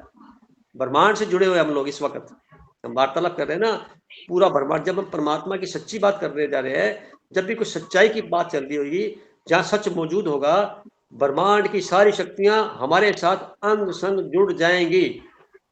ये मैं इसलिए बोल रहा हूँ, मेरे अनुभव है ये, इसलिए बोल रहा हूँ मैं किसी की बात नहीं कर रहा, बताना ही चाहता हूँ। एक दूसरे की प्रेरणा लेकर के अपने आप को जीवन को और अच्छा कर सकते हैं। हमें कंपैरिजन करने की क्या आवश्यकता है? परमात्मा ने सबको अलग अलग बनाया है, सबको यूनिक बनाया है, किसी की कॉपी नहीं की उसने। इतना बड़ा विशाल हृदय उसका, तो उस हृदय को महसूस करना भी तो एक प्रकार से ध्यान करना ही तो हुआ उसका। हम चर्चा कर रहे हैं, सत्संग कर रहे हैं, ये सच का संग के साथ बातें कर रहे हैं ये। तो बिना प्योरिटी के ऐसी बातें मन में नहीं आएगी, जुबान पर भी नहीं आएगी। कि आपके मन में नहीं है तो आप इन चीजों को नहीं कर पाएंगे, बोल ही नहीं पाएंगे, समझ ही नहीं भी पाएंगे। बिल्कुल। आप याद करो, जब धरती पर पहली बार एक माता पिता अवतरित हुए होंगे, कोई तो हुए पहले, उनकी संतानें बनी, नेटवर्क बना, ठहराव हो गया, हम भूल गए। तो उस माता पिता ने जो खाना खाया था पहली बार, वो उसके अंश हमारे अंदर मौजूद है, वो डीएनए हमारे अंदर मौजूद है। हम अंदर सब बहन भाई हैं। बाद में बंटवारे होते गए, कई तरह की परिस्थितियां आती गई, वो अलग बांट रहा है। तो आप ऐसे मानो, जब शुरू में आए थे, जब यहाँ पे किसी प्रकार की कोई छाप ही नहीं थी, बिल्कुल क्लीन था, प्योरिटी से लबालब भरा हुआ था, व्हाइट पेपर था। अब उसमें लिखावट इतनी आ गई है कि हम अपने आप को भूल ही गए। तो पुनः याद करना कि मैं वो था मैं। तो जितने भी ऊपर की धारणाएं, चित्र, पता नहीं क्या क्या चित्रण भर रखा है, वो सारा का सारा हम मेडिटेशन से वार्तालाप करते करते अपने आप को उसको इरेज करते जाएंगे। तो फिर क्या होगा? फिर वो आ जाएगा, अपना मूल स्तोत्र याद आ जाएगा, मैं आया वहां से था, तो मैं वही तो हूँ। अब यहाँ मैं आप सबके बीच में बैठे हूँ, तो यहाँ रोल अदा कर रहा है, बात खत्म। रोल अदा किया, टाटा बाय किया, चले गए। तो नई चीज एंट्री नहीं होगी, यानी बंधन नहीं है, एंटर नहीं होगा। और दूसरे शब्दों में मैं ये कह सकता हूँ, हम सब लोग अकाउंट बुक लेके आया है, डेली डेट लिखी हुई है उस पर, पूरा इतना बड़ा बुक लेके आए, बहुत बड़ी, उससे अकाउंट बुक बोलता हूँ। उसमें लिखा होता है भी आज के दिन में क्या क्या कर्म करने हैं, कौन कौन मिलने वाला है, कौन कौन आने वाला है, सारा कुछ डेस्टाइन है पहले से तय है। और आपने पर डे उसके साथ व्यवहार किया तो पन्ना फाड़ दिया। जब पन्ने खत्म हो जाएंगे तो आप यहाँ संसार से भूत नहीं आप गिराने की, चले जाएंगे। फिर आप दोबारा जन्म लेंगे नहीं लेंगे ये तय आप थोड़ी करेंगे, ये तो एनर्जी से मिक्स हो गई। अब आगे वो उनका जो भी प्लानिंग सिस्टम पड़ा हुआ, वो अपना अपना पता लगेगा। पर इतना मैं जरूर कह सकता हूँ, एक लेवल पे आकर के फिर एनर्जी को पुनः धरती पर आने के लिए बहुत समय इंतजार करना पड़ता है। क्योंकि एक बहुत महान पुरुष को पैदा होना और बहुत ही खतरनाक मनुष्य को पैदा होना करने के लिए वैसी माता भी चाहिए, तो वैसा गर्भ चाहिए थी, तो नहीं हो पाएगा। किसी आतंकवादी को पैदा करना होगा तो वैसी माँ चाहिए, किसी बहुत बड़े संत को पैदा करना तो वैसी माँ भी चाहिए। तो परमात्मा का जो सिस्टम बना हुआ है उसके तहत सब होगा। हमें उसके बारे में जानने की ज्यादा आवश्यकता नहीं है, इतने पता होना चाहिए कि मेरी जो बुक थी भरी गई है, इसको हमें प्योर करना है, इरेज करना है, डिलीट करना है, ताकि प्योर पेपर वैसे का वैसा रह जाए जो हमें जैसे आए थे मूल, यानी आज से अरबों साल पहले धरती पर आए होंगे, कई सर्कल हो चुके हैं। उसके बारे में ज्यादा अध्ययन करने की जरूरत नहीं है, इतने जानना है मुझे क्लीन और प्योर होना है, बस मुझे क्लीन एंड प्योर होना है। उसके लिए सारी चर्चा हमें चल रही है। तो मैटर खत्म हो जाना चाहिए इस मैटर पे, हमें आगे की बात क्यों करें, और फिर करें तो अपने लेवल पे करें। और अब छाया जी का हैंड रेज था, बताइए छाया जी। नहीं भाई साहब, वो हम उद्देश्य की बात कर रहे थे ना, तो मेरे मतलब जो रूटीन में हम रहते हैं उसमें एक जैसे विचार आया कि मुझे अक्सर लगता है कि हम जैसे गृहिणी के तौर पे मैं रोज परिवार के लिए भोजन बनाती हूँ, खाना बनाती हूँ, जैसे बच्चों को खाना है या घर में सबको पसंद है। लेकिन संसार में भी हम ऐसे रहते हैं, उनके लिए तो मैं कुछ भी बनाती हूँ, लेकिन अपने लिए मुझे अपना सात्विक भोजन चाहिए, बिना तड़के वाला या कुछ। तो मुझे लगता है शायद संसार में रहना या हम जीते तो है, लेकिन जीना आना ये अलग चीज होती है। मतलब मैं उनके लिए क्या बना रही हूँ, लेकिन उस चीज को देखकर मेरा वो खाने की इच्छा नहीं हो रही। मुझे पता है मेरे लिए क्या सही है। मुझे लगता है शायद ये जीवन का जो कहते हैं ना उद्देश्य क्या है, वो यही है कि संसार में रहकर भी उसके प्रति इतने आकर्षित ना होना। चाहे हम अच्छी तरह से रहते हो, हम चाहे अच्छे कपड़े पहने, वस्त्र पहने, कहीं घूमे फिरे, लेकिन उनसे इतने जुड़े हुए ना हो कि उनको छोड़ने में हमें तकलीफ हो। वो बहुत हमारे एक सुंदर। हिस्सा रहे हमारे जीवन का।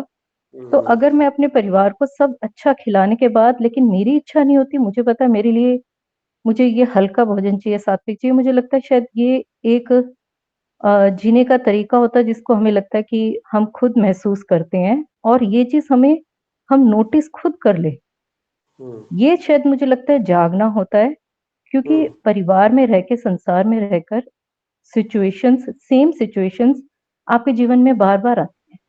हम्म, लेकिन एक बार दो बार होने के बाद वो ही सिचुएशन को हैंडल करने का तरीका अगर हमारा बदल गया, या उस हम्म, सिचुएशन में हम विचलित नहीं हुए, हमने हम्म, उस पे चिंतन करके फिर हमने कुछ बोला, और हम्म, हमने फिर ये महसूस भी किया कि इस सिचुएशन में मैं मतलब पहले मैंने कैसे किया था और आज मेरे अंदर ये परिवर्तन आ गया। तो मुझे लगता है शायद ये समझना हमारे जीवन का उद्देश्य होता है। और आप सही ये कह हम रहे हैं। केवल खुद का एनालिसिस करना कि क्या मेरे अंदर ये चेंज आया है, यही और यही। अ, और ये चेंज हम कभी बोल के किसी को समझा नहीं सकते, लेकिन हमें अंदर एक संतुष्टि होती है, खुद को पता चल जाता है, खुद का एनालिसिस करना। और मुझे लगता है बहुत जन्म लेने के बाद किसी एक जन्म में हमारे अंदर इतनी समझ आती है कि हम अपने आप को परिवर्तित कर सकते हैं। तो ये जो एनर्जी होती है, ये एनर्जी को कलेक्ट करने के लिए हमें पता नहीं कितने जन्म लेने पड़ते हैं। और अगर हम्म, आज मुझे लगता है अगर इस जन्म में मुझे ये चीज समझ आ गई है, तो फिर इस जन्म को व्यर्थ नहीं जाने दे सकती। जब हमें इतनी समझ आ गई कि हमें कौन से रास्ते पे जाना है, हमें क्या खाना है, हमें क्या बोलना है, वो चीज जब समझ आ जाती है, उसके बाद फिर हमें जीवन में जो चेंज होता है, वो मुझे लगता है ये जागना होता है। मुझे यही समझ, मतलब मेरे विचार सुनने के बाद यही लगा। बहुत अच्छा कह रहे हैं बहन जी आप। ऐसा ही होता है, जब समझ में आ जाए तब सवेरा, जब जागो तभी सवेरा। जब जागो तो बिना रिग्रेट किए मान लो कि आज से मेरा जीवन बदल गया, रूपांतरित हो गया। यानी क्या होता है, एनर्जी ट्रांसफॉर्मेशन हो रही है। एनर्जी कहाँ जा रही थी पहले? संसार में जा रही थी, राहु के प्रभाव में। ज्योतिष की बात करें तो अब केतु के प्रभाव में ज्यादा है, राहु के प्रभाव में कम है। इट मीन्स क्या हुआ, केतु आपको डेस्टिनेशन पर ले जाएगा। इसी तरह के मोड में रहते हुए वो आपको पूरी तरह से प्योरीफाई कर देगा। यानी मन के अंदर देखिए कितना अंधेरा था। अगर आप पिछला जन्म चेक करें या इस जन्म को चेक करें, तो इस जन्म को भी देखेंगे तो जब तक आपने पिछले 30 35 40 साल बिताए हैं, तो उसके अंदर अंदर देखेंगे कि क्या क्या गलत मैंने किया और इल्जाम मैंने किस पे लगाया। ये खुद की थ्योरी खुद के सामने आ जाएगी। इसको बोलते हैं रिट्रोस्पेक्शन करना, इंट्रोस्पेक्शन करना, अपना खुद का चेक करना। और करते करते आदमी क्लीन होना शुरू हो जाता है और आंखों में आंसू बह जाते हैं उस परमात्मा के प्रति जो हमें समझ दे रहा है इस बात की कि हमें अपने बारे को जानना है, बिना किसी धारणाओं को बनाए हुए। धारणाएं तो पहले बहुत बना रखी है हमने। उन धारणाओं से तो हमें अलग होना है, नियमों से अलग होना है। जितने ठप्पे लगा रखे हैं दुनिया भर के, वो सारे हटाने हैं। मैं फलानी जाति का, फलाना वो, ये वो, पता नहीं क्या क्या लिखते हैं, सब साफ। कोई नाम भी शरीर का किसी ने रखा, मैं तो नाम ही नहीं मेरी मर्जी से रखा, तो नाम भी किसी ने रख दिया। उधार का नाम लिया हुआ है, उधार का शरीर लिया हुआ है, श्वास कहीं से आ रहे हैं, और मेरा है क्या फिर यहाँ पे? मैं ऐसे झंडा लेके घूमता रहूंगा, ये मेरा है, सारा कुछ किसी का है। मेरा तो मैं खुद का ही नहीं पता मैं कौन हूँ। तो पहले पता लग गया मैं कौन हूँ, तो बाकी सब चीजें ऑटोमेटिक गायब हो जाएगी। इतनी पावरफुल एनर्जी हमारे अंदर महसूस हो गई है। आप बहुत धन्य हैं। और सभी ग्रुप के मेंबर्स को मैं कहूंगा कि आप लोग अपने आप को करोड़ों में से एक माना करो। साधारण है नहीं, भीड़ का ऐसा नहीं है सर आप। सर मैं इसीलिए ये कि हम ग्रुप में जितने जने हैं ना, मुझे पूरा यकीन है कि ये क्लासेस शुरू होने से पहले हमारे मन में एक ये वो जो आप कहते हैं ना गिल्ट आ जाती थी या कुछ है कि एक स्ट्रेस आ जाता था कि मैं कहीं गलत हूँ, कुछ है। तो ये इनको आत्माओं को जगाने के लिए शायद एक क्लास शुरू हुई है और हमें बताया गया है शब्दों के थ्रू कि नहीं तुम अपने आप को गलत समझ रहे हो। जब हमने ये चीज़ समझ ली कि मैं जो अपने अंदर जो मैंने नहीं किया, उसके लिए मैं अपने लिए अपने आप के लिए भावनाएँ इकट्ठी कर रही हूँ, तो हमें खुद इस क्लासेस के थ्रू पता चला कि नहीं ऐसा नहीं है। तुम कहाँ सही, कहाँ गलत हो, तो ये हम सबको पता चला है। तो मैं इस चीज़ को हर क्लास में ये महसूस करती हूँ। हर क्लास में मुझे ये चीज़ समझ आती है कि मैं कितनी गलत थी अपने बारे में। तो हम हर एक-एक जैसे ये स्टेप ले रहे हैं और ये हम सब में चेंज आया। उससे क्या हुआ कि जो हम उसमें रिग्रेट में रहते थे, गिल्ट में रहते थे, उससे हम सब निकल आए हैं। और उससे निकलने के बाद हम अपने आप को हल्का महसूस कर रहे हैं और उसके बाद जो फ़ोकस हमारी गिल्ट पे था, वो फ़ोकस हमने कहीं और लगा दिया। बहुत तो सुंदर हमने बात। अपनी लाइफ़ खुद इम्प्रूव की है। मुझे लगता है कि हम अपने आप को तो आपने कई बार व्यक्त भी किया है, आज और भी अच्छे तरीके से कर रहे हैं। अपनी जुड़ी जुड़ी जी और मेंबर के जुड़े होंगे नए। भाई है बहुत ही लर्नड विद्वान व्यक्ति सर, रवि भाई साहब भाई हैं। है। तान्या जी हैं, ये बहुत ही अच्छे टीचर के रूप में भी है और लोगों को जीवन को सुधारने में लगे हुए हैं लोग बाग। तो इनके साथ में भी हैंड रेज कर रखा है रवि जी ने। रवि जी आप कुछ कहना चाहेंगे? नहीं, ये पुराना ही पड़ा है, मैंने इसे ये भी पुराना है, इसको भी ठीक कर लीजिए। चलो, तो अभी समय हो गया है 9:19। हाँ जी। आज का ये जो टॉपिक चल रहा है ना, उसको लेके 2 मिनट एक एक्टिविटी बताऊँ? हाँ, करो ना, स्वागत है मॉनिटर जी, इससे आपको ना तो बिना पूछे भी मतलब नहीं है। क्लियर हो जाएगा और हाँ, हमारे ग्रुप में आज एक नए मेंबर भी जुड़े हैं। आपका दिल से हम सबकी तरफ से बहुत-बहुत स्वागत है, स्वागत है, स्वागत है। तो जो एक्टिविटी है उसमें है कि 2 लोग आपस में बात करेंगे, 2 या 4 सेंटेंस मतलब जैसे कि इंट्रोड्यूस करेंगे एक-दूसरे को। तो आज जैसे कि नए मेंबर जुड़े हैं तो भाई साहब आप सचदेवा जी, आप उनसे कुछ मतलब बात करोगे और वो आपसे बात करेंगे। जैसे इंट्रोडक्शन टाइप आप करो, ये एक्टिविटी है। उसके बाद बताएँगे कि क्या है इसका result.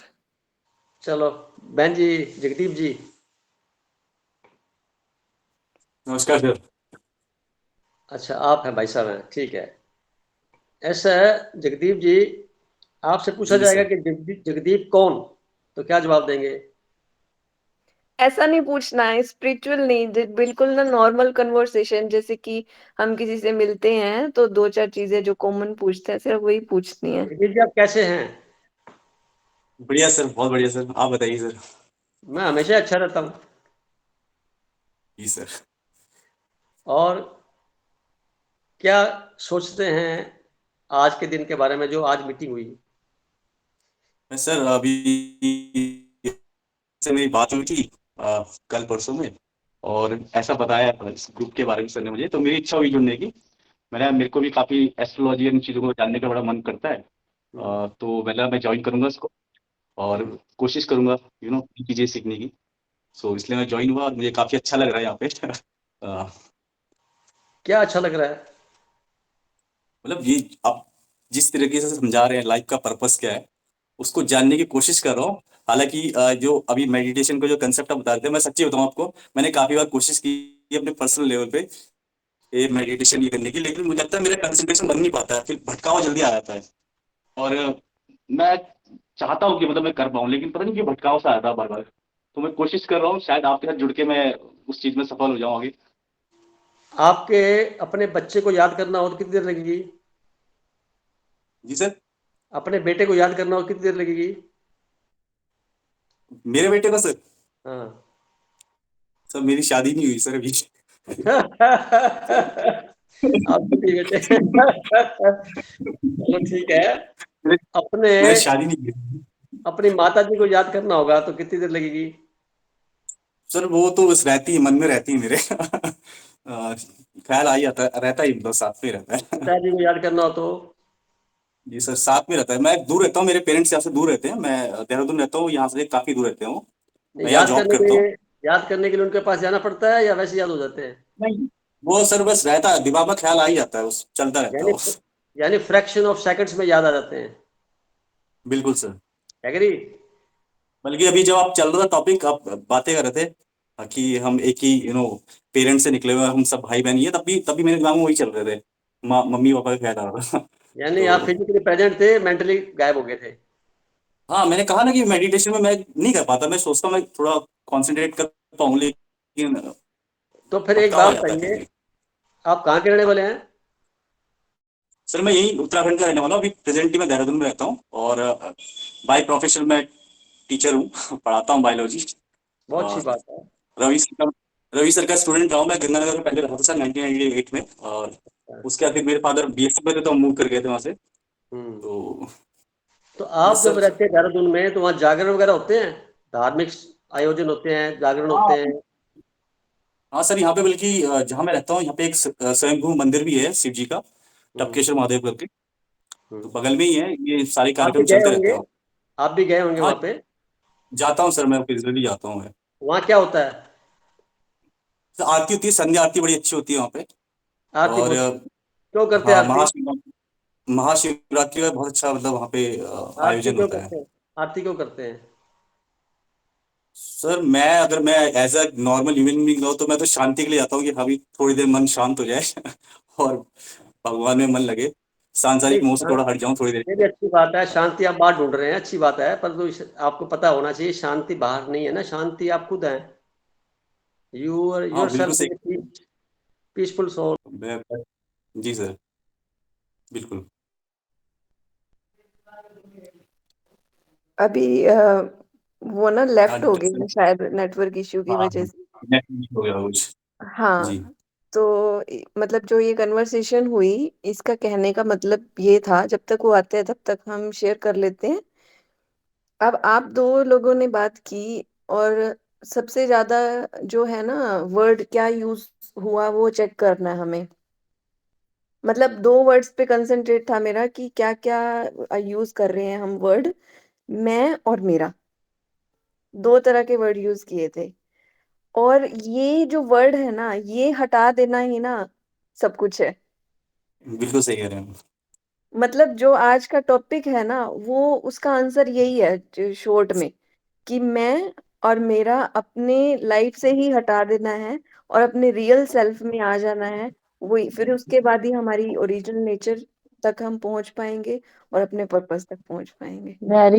Very good Tania, very good, thank very you. True, very true, very true. ना चाहते हुए मैं मेरा चलता ही रहता है, क्या करें नहीं, ना ना चाहते हुए वही। चाहते हुए नहीं होता, ये ना ये चाहते हुए नहीं हमारे होता। सदियों का कभी अभ्यास है। कभी हमने इस चीज पे ध्यान ही नहीं दिया कि हम कितनी बार ये बोलते हैं। आई एंड माई।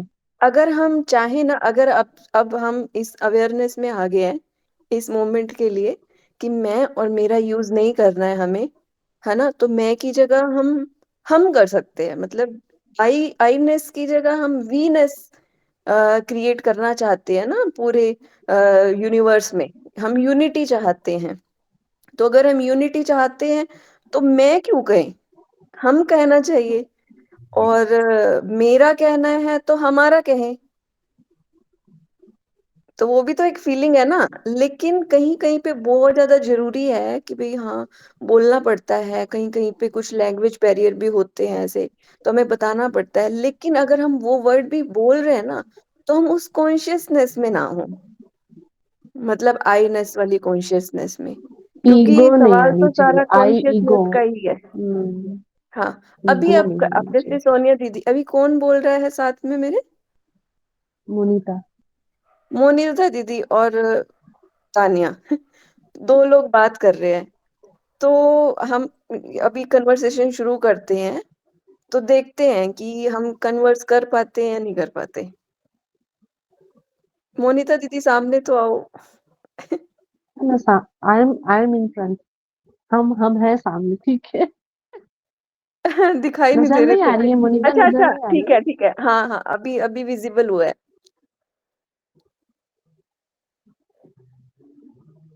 बोलो। हाँ जी, शुरू करो। तानिया, आपने जो बात कही अभी, हाँ जी। मैं और मेरापन, है ना, आई एंड माय, ये 2 चीज़ें जो है हमारी इतनी प्रैक्टिस में है ना, इसीलिए ये चीज़ें हमने भी बहुत पहले ये कोशिश की थी कि इससे हम अलग हों और जैसे बातचीत में मैं ना बोल कर के नाम बोल दें। तो ऐसा लगा कि ना वहाँ पे थोड़ी-सी हँसी वाली बात हो गई कि पागल हो गई है, हर बार हर बात में अपना नाम लेकर बोलेगी, मोनिका ने ये बोला, मोनिका ये चाहती है, मोनिका ऐसा। नहीं, तो वो यही है, प्रैक्टिस में ये हाँ, पॉसिबल नहीं है। पॉसिबल नहीं है। और जैसे ये हमारा ग्रुप है, सपोज़ ये हमारा हाँ, ग्रुप है, यहाँ हम यहाँ पे कर कर सकते हैं। सकते हैं। कर सकते हैं। लेकिन हुँ, हम जब बाकी लोगों की उसमें जाएँगे जो स्पिरिचुअल नहीं है, तो उनको समझाना भी थोड़ा-सा और थोड़ी-सी हम हास्यास्पद स्थिति में भी आ जाएँगे। एक्चुअली ब्रह्मा कुमारी इसको फ़ॉलो करती है मोनिका, तो हुँ, वहाँ पर ये चीज़ बहुत अच्छे से सिखाई गई है कि मैं और मेरापन ही छोड़ना, ये सबसे हुँ, बड़ी बात होती है। जिस दिन हम इसको अभी छोड़ देंगे ना, फिर हुँ, अल्टीमेट गोल जो है ना हमारा, वो मिल जाएगा हमको। जिसके लिए आज हमारी सारी चर्चा थी ना, हमारी जो हुँ, आज की चर्चा थी स्पिरिचुअल, जो भी आज हमारा सत्संग रहा सर के हुँ, अकॉर्डिंग, हुँ, वो हो जाएगा, मैं और मेरापन। बहुत बड़ी चीज़ है, ठीक पता है। है? इतनी, और ये इतना सटल है, इतना सटल है ना ये मैं, कि आप देखना कहीं न कहीं वो आ ही जाता है। एग्ज़ैक्टली इसी पॉइंट पे आना चाह रही थी कि जो बहुत सटल है ना, हमने वहाँ से स्टार्ट करना है इसको। हम ग्रोथ हुँ, लेवल पे आ रहे हैं। जैसे आपने बोला कि मोनिता, मैं बोलती हूँ कि मैं ना बोल के मोनिता बोलूँ। तो उसकी हुँ, जगह पे मतलब इस चीज़ में ना जाके, उस चीज़ में जाओ कि जैसे हम बोलते हैं कि मेरी चीज़, जैसे कि मेरी हुँ, प्लेट, मेरा कप, हुँ, मेरी हुँ, चम्मच। तो हुँ, वहाँ से शुरू करो ना, सूक्ष्म मतलब सटल लेवल पे जाके चेक करो कि हम कौन-कौन सी चीज़ में मेरा शो करते हैं। हुँ, तो हुँ, उसमें चेक हुँ, करके अपनी अंदर चेकिंग करेंगे ना हम, फिर चेंज होगा। हुँ, नहीं तो हम जाएँगे हाँ, मैं और मेरा ऊपर-ऊपर के लेवल पे अगर जाएँगे ना, तो वो हुँ, हम खुद भी डिस्टर्ब होंगे और दूसरों को भी डिस्टर्ब करने चले जाएँगे। तो इसलिए हुँ, ना हमें देखना है कि कौन-सी प्रैक्टिस से हम शुरू कर सकते हैं। जहाँ हुँ। दूसरों को शो ना हो और हम अपने ही अपनी जो है सेल्फ प्रोग्रेस पे अपना ध्यान दें। इसी पे वर्क चल रहा है अभी। हाँ, हाँ, वो हर किसी का अपने लेवल पे चलता है, लेकिन हाँ, जब एक-दूसरे को याद दिलाते हैं तो और भी ज़्यादा हमारा जो है ध्यान उस चीज़ पे जाता है। हाँ जी, हैंड रेज़ कर रहे हैं। हाँ, आ जाओ आप वापस। मेरी मेरी बात पूरी नहीं थी क्योंकि मोबाइल में कुछ गड़बड़ हो गई थी, इसलिए मैं दूसरा हाँ जी। मोबाइल मिस कर लेके आया। तो क्या हुँ। मेरे को सुन रहे हैं आप लोग? हाँ जी, हाँ जी। बात भाई साहब से हो रही थी, जगदीप से, कि याद फ्रैक्शन ऑफ सेकंड्स में आ जाते हैं मेरे माता पिता या जो भी परिचित लोग हैं, जितने भी हैं। क्यों जगदीप जी, ऐसा ही है? जी सर। तो जागरण में शांति ढूंढे जाता है। कोई कोई कहता है जी मैं तो परमात्मा के लिए याद कर रहा हूँ उसको, या कोई कहता है मैं उसके भजन कर रहा हूँ, उसके मेरे नाम कुछ भी बोल करके। तो मुझे समझ में ये नहीं आता भी, बच्चे को याद करना हो, माता को याद करना हो, पिता को याद करना हो, या किसी दृश्य को याद करना हो, तो फ्रैक्शन ऑफ सेकंड्स चाहिए। और परमात्मा को याद करना हो तो रात भर गीत गाने पड़ेंगे क्या? ढोलक बजानी पड़ेगी, बाजे बजाने पड़ेंगे, माइक की जरूरत रहेगी, या संगीत की जरूरत रहेगी?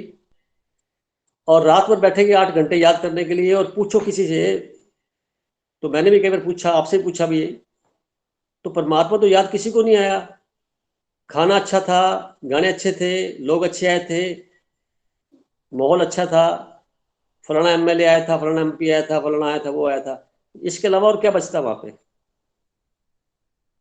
बड़ा सोचनीय विषय है ना ये। क्यों ऐसा होता है?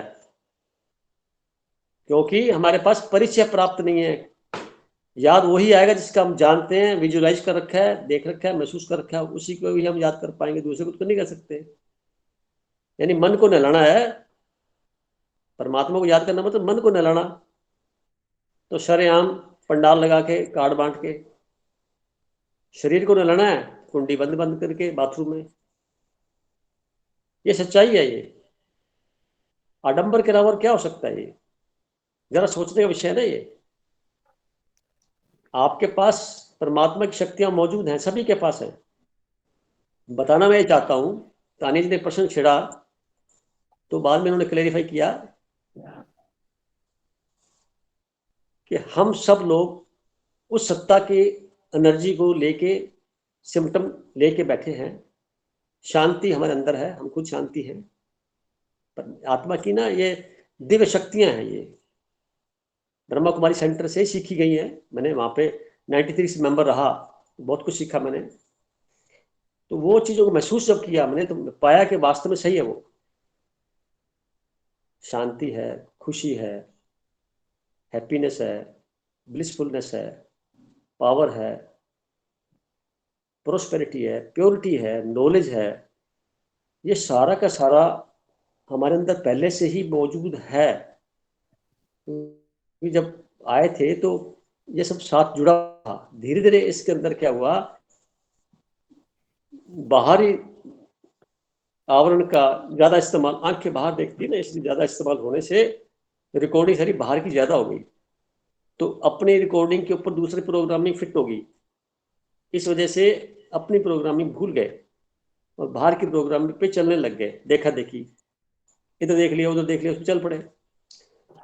अंतोगत्वा क्या हुआ कि जो इस मंच से माध्यम से बात चलती है, हमें वापस पहले जैसी जो हमारी स्मृतियां थी शुरू वाली, उनको याद करके ध्यान, उसी के माध्यम से ध्यान करके अपनी जो क्वालिटीज हैं उस क्वालिटीज को हमें बाहर एक्सप्लोर करना है। जिससे क्या होगा, संसारिक गतिविधियों में विराम लग जाएगा, जहाँ हमारे अंदर एंटर नहीं हो पाएंगी, या उसके हम आदी नहीं होंगे, उस पर आसक्ति नहीं रहेगी। जो रह जाएगा वो वास्तव में वही होगा जो हम हैं, बोल रहे हैं, सुन रहे हैं, देख रहे हैं। ये उसका परिणाम है। ये कर कौन रहा है? तो आगे तानिया जी बताएंगे आपको। इन्होंने इस टॉपिक को शुरू किया था। बोलिए तानिया जी। ये टॉपिक तो अब वैसे तो काफी लंबा चलने वाला है, लेकिन टाइम बहुत हो गया है आज, तो आज की मीटिंग को सम अप कर देना ही सही ऑप्शन होगा अभी के लिए। तो इन सब की बातों के साथ में मैं भी चाहूंगा कि 9:34 हो गया है। हाँ जी, आज की मीटिंग वास्तव में वंडरफुल ही है। बात कोई करने चलते हैं, पहुंच गई जाते हैं, क्योंकि ये अंत नहीं है अध्यात्म के अंदर किसी भी बात का। न तो शांति का अंत है, न किसी खुशी का अंत है। ये बेअंत और बेहद की चीजें होती हैं, उनके हम इर्द गिर्द बात करके अपना समय बहुत सुंदर तरीके से सत्संग के माध्यम से बनाते हुए व्यतीत करते हैं। ऐसा लगता है जैसे ये खत्म ही ना हो। लगता भी सभी को ऐसे ही है, पर खत्म करना एक मजबूरी हो जाती है। समय का सबके पास एक शेड्यूल बना होता है, उस पर चलना होता है। तो आज के जितने मेंबर्स आए हैं, बड़े उत्साह से सबने सहयोग दिया है, और सबका धन्यवाद करते हुए मैं प्रार्थना करता हूँ कि आने वाला जो समय है सबका बहुत सुंदर रहे। अगले संडे फिर मिलेंगे नए प्रोग्राम के साथ में। और मन में जितने भी क्वेश्चंस रेज हों इस दौरान, तो आप उसको कह सकते हैं। तब तक आप हमेशा हंसते हो रहें, मुस्कुराते हो रहें, और अपने आत्मिक चिंतन के साथ अपनी स्थिरता को महसूस करें कि मैं कौन और मैं क्या हूँ के जो चिंतन है, उस पे अपने आप को संसार की बातों से हटाकर कुछ समय यहाँ लगाएं, तो बड़ा मजा आएगा। तो शुभकामनाएं कहूँगा। शुभ रात्रि सबको। बहुत बहुत thank you sir. Thank you so much.